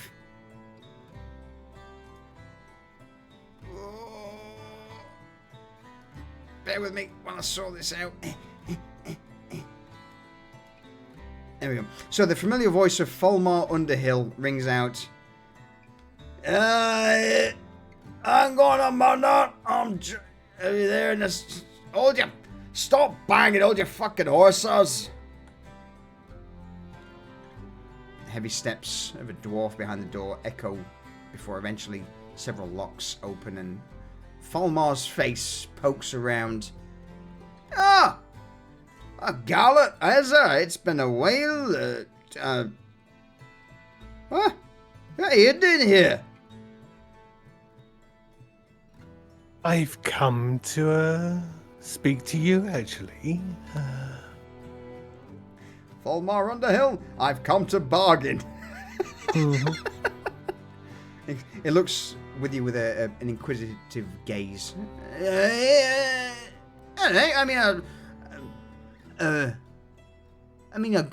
only sent a delivery out a few days back. Have you not got it, or am I in trouble? No, not at all. I would like to talk to you about some business, that's all. Ah, alright, if that's the case, come on in, both of you. You want to link at all? Well, we're, and with that, Falmar will open the door, offer you both inside.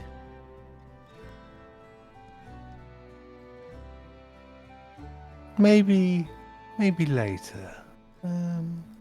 Clear head while we're talking about business, you know. Ah, you can't have business without having a drink. What about you, Liz? Are you wanting a drink? I'll pass today, Falmar. Thank you, though, love. Yeah, suit yourselves. In that case, I'll just treat myself to one if you... Hey, I've got something brewing over here that I've had for quite a while, so just, just crack the top off a barrel, dip his tankard in, scoop it out, take a few sips, recoil in horror. Oh, no! No, maybe not. I'm going to save that one for later. In fact, you fucking empty that shit down the fucking drain. Hey, business. Right. He'll hoist himself to the table at the far end of the distillery. Sit down. So, what you got? Well, I'm not gonna beat around the bush.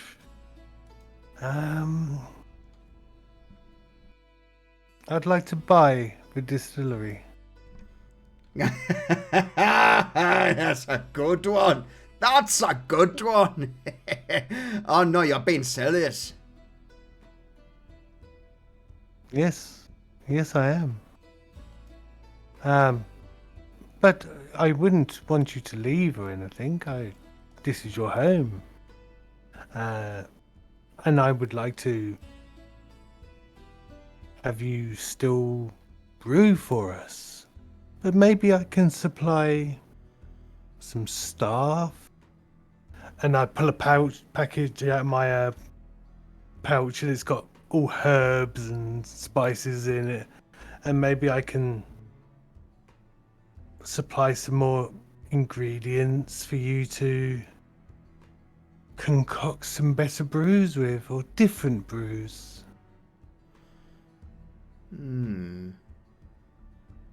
Falmar will lean forward, take the pouch of herbs, begin to pull them out one by one, rub them between his fingers, smell them, nod.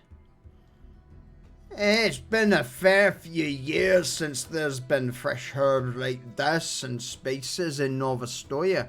Most of the shit tends to get imported in from the fucking Castanillan provinces, and I get scraps. Can you guarantee that you're gonna get a regular supply of this shit? I can supply very regularly. He'll lean back, a big grin beneath the beard. Alright, well, I'm certainly interested in perhaps buying some of these spices, but no offense, you can't afford to buy this place off me. You know, you don't have the coin to buy me out, right? And I start pulling gold coins out of my pocket. 1. 2. 1, 2. Is that, you know, he takes note, but at this point, you know, he still seems that, you know, he's not interested. He's earning a fair whack. 3. 4. 5. In a little pile. 1. 2. 3. 4. 5. His interest starting to peak. you see his moustache just shuffle slightly as he looks down at these 10 stack of gold coins. Hey, it's interesting, hey, it's good effort, but no. Yeah. 1. 2. 3. 4. 5. A third stack. And that's before your salary. Roll me a persuasion check.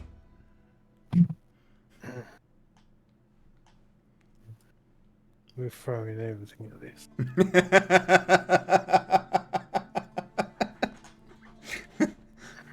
At this point, his eyes are starting to grow slightly wider.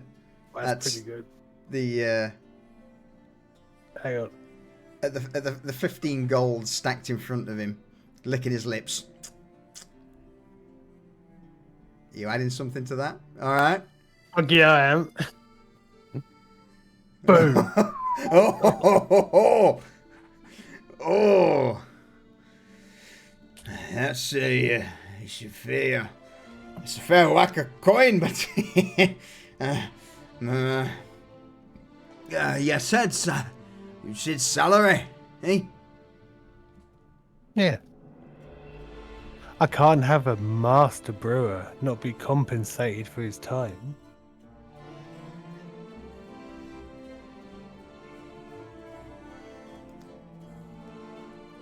He'll lick his lips again. That sort of payment, we're looking for the sale, master brewer of yours. Now, I don't normally do this, but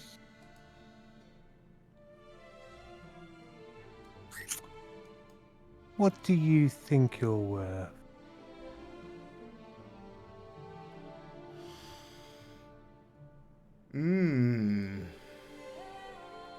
But let's not be outlandish. You give me a fair price, and if it's fair enough, I will also pay for a staff to work under you.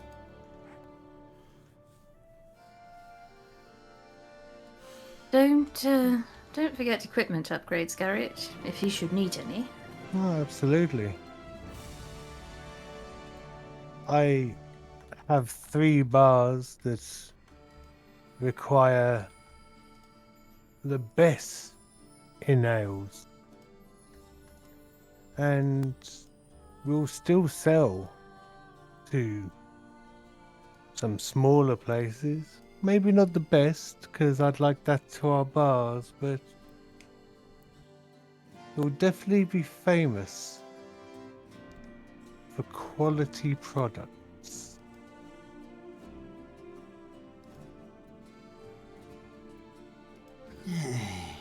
Alright. So what you're asking then is you want me to work for you? You get the staff to brew the bullshit and I get to deal with the decent shit? Alright. Alright. In that case. And he'll slam a heavy fist onto the table. 20 gold coins, and I'm all yours along with everything that I own.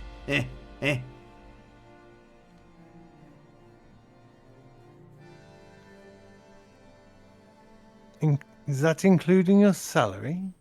That's including the salary. I am yours until the end of days. I mean, to be honest with you, the fact that I can just sit back, kick back, and make fucking dolinks with a hoard of gold like a fucking dragon, with some bitch boys and glasses doing the fucking shite work for me. Oh, that's bliss. 20 gold on the table and I'm yours. Less than that, no deal. And Falmar will cross his arms, turn away, but you will see him just eyeing the pile of 15 gold coins in front of him very greedily. It's playing hard to get.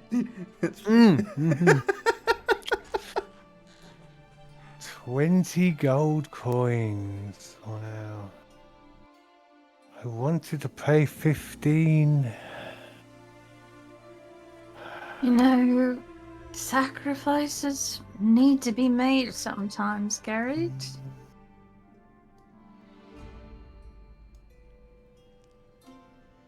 You know what?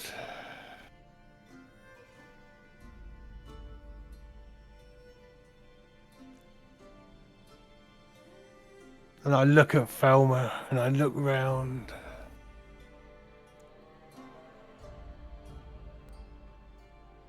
You know,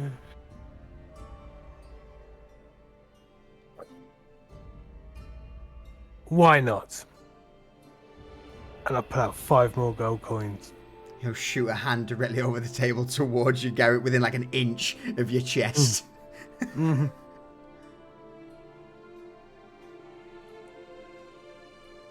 Remember, whatever happens, the best will go to the folly, the spyglass, and the thank table. Hey, you're the boss. You tell me where it goes and it goes. Do we have a deal? We have a deal. I'm fucking rich! Oh, yeah! He'll shake the hand, scoop the gold coin off the table into his apron, throw it in the air with... gold coins! I've not seen this in a long time! Oh, look at this! I got 20 of the fucking things! Hey, alright, boss! Alright. Cough, straighten himself for a moment, brush down his apron and look at you sheepishly. Just bear in mind, you don't want to tell too many people you've got gold coins. This is Nova Stoya after all. Any chance I could get one of these gold coins converted into silver by chance? 19 gold and 100 silver? Come to the folly and I'll make it so. Alright! And with that, he'll slap his thigh, hoist himself from the table, and awkwardly, he'll sort of shuffle around the table, grab hold of you, Garrett. Now, bear in mind, he's about 4 foot tall and equally 4 foot wide, almost. Hugs you, and then once he's tightly bear hugs you, he'll waddle over towards Reza, and he'll go to grab you as well, Reza, for a hug. She'll lean down and hug him and let him hug the boobs, because, keep him happy. Oh, 20 of these fucking things. Well, 19 and the rest.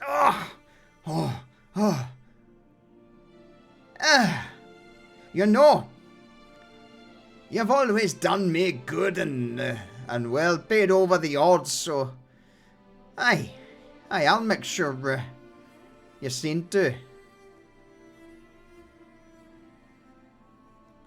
And it goes without saying, you're now under the protection of folly, and there'll be no more need of payments for that protection. as you're part of the crew now. Alright, well, as far as I'm concerned, 20 gold coin in the pocket without having to buy anything, and you're providing staff, security. Well, I can just devote myself to making the finest fucking shite this side of the fucking wall.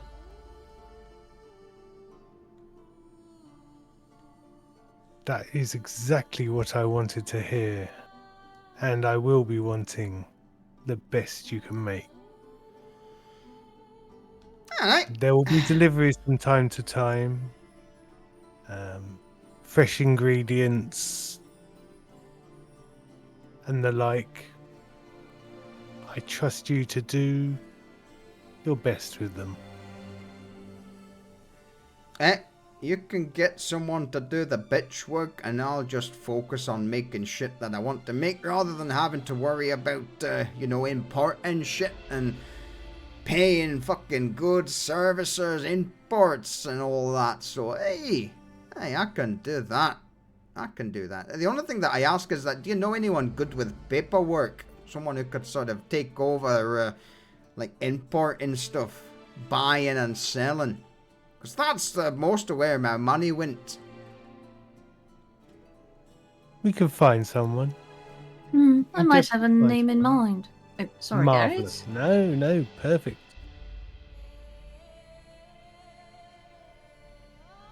Oh, with that, he'll just start rubbing, subconsciously, a gold coin against his cheek.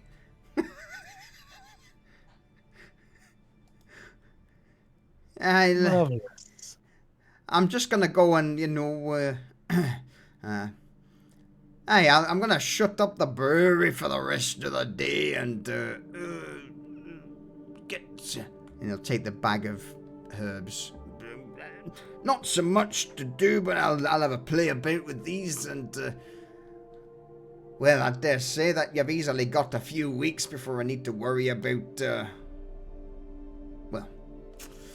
don't need to pay your lot for protection. Don't need to worry about saucy beer to others. So, hey, I guess I can just take it easy and make something decent and wait for you to bring me some staff, eh? Yes, we'll bring you some Brad, how you stuff. doing, buddy? Take the time to train them in what you want, and we'll find you someone for your paperwork. All right. Well, in that case, I dare say. And Falmar will motion just to wait a moment as he stands up from the table, heads towards the back of the brewery, rifles through a chest, takes out a single scroll, waddles back towards you and hands it. There's the contract for the building. If you want to, dare say, just put your name on the bottom to say that ownership's now yours.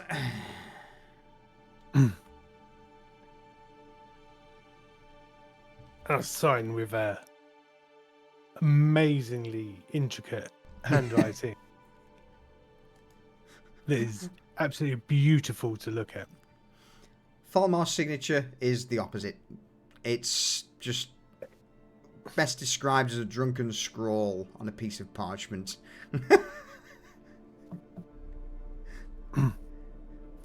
I roll up the scroll and into my jacket with it.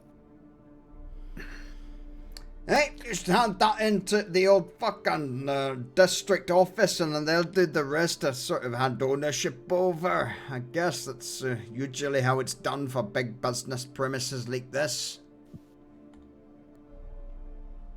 Yes, we'll get on that once we find out who's running the place now. I understand there was an accident. Oh, was there? I mean, I've not sort of dwelled outside the distillery for the last, it's all been a bit of a haze. You said the governor's dead? That's a shame. Yes, the criers were saying something about it this morning, apparently. But I mean, I'm surprised, because wasn't he sort of handed down to by the fucking court Isn't he someone from, like, up in the old fucking temple or High Seat district? Big guy.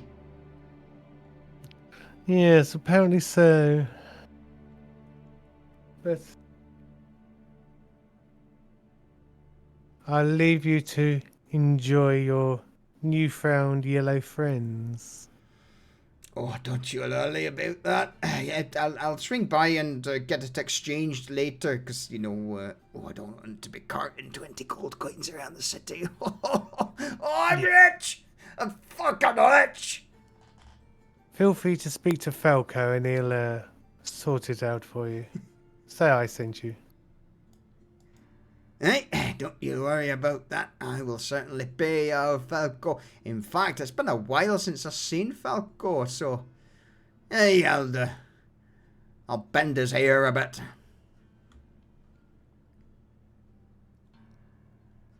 Okay then, well we'll take our leave. And good luck with the brewing. Oh, there's no luck needed. I've got all the time in the world to perfect my fucking craft now. I swear to fuck you're gonna have the best damn bloody ale this side of the damn wall. If there's anything you need going forward, just drop a note into Falco and... Poor Falco, man. Hey, you got a promotion and a pay rise, you've got work. Yeah, from sort of right-hand street hustler to paperwork bitch. I mean, ain't that the story of promotions everywhere? Mm-hmm. It is. But yeah, with that and the distillery of Folmar, or Folmar's distillery now well and truly under the banner of the Folly, I guess you two would make your way back towards home. Yep.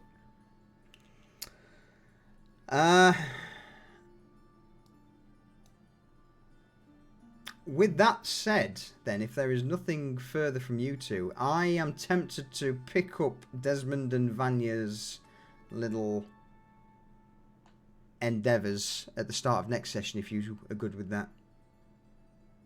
I was just thinking, yeah, that would probably be a good idea because it's been a while. Yep. Are you good with that, Vanya? Mm-hmm. All right. So, we'll squeeze another in next week. With that said then,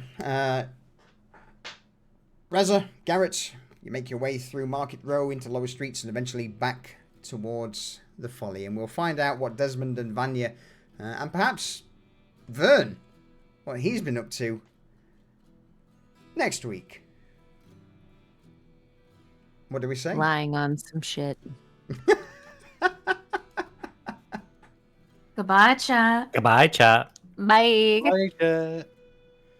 And see you next time on Pariahs.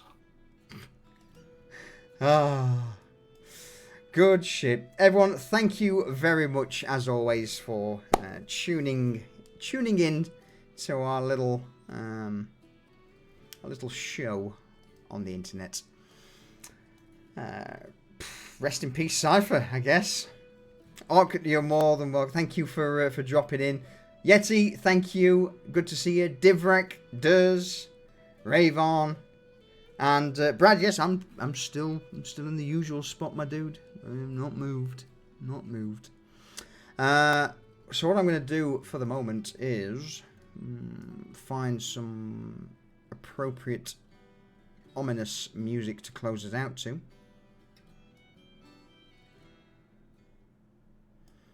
Bring that down and bring this one in. Yeah, once again, everyone, thank you for the support. The Fallen One, thank you for the follow. Orc Skull, thank you for the 10 bits. I appreciate it. Sneeze, thank you for the 59-month, so close to 5 years, resub. And, of course, Ravon dishing out the 5 gifted subs. Appreciate each and every one of you. But yeah, with that, we'll hopefully, fingers crossed, find someone to raid, yeah, see you next Sunday for episode 60 of Pariahs, because never get shit done. Yeah, with that, ta-ta for now.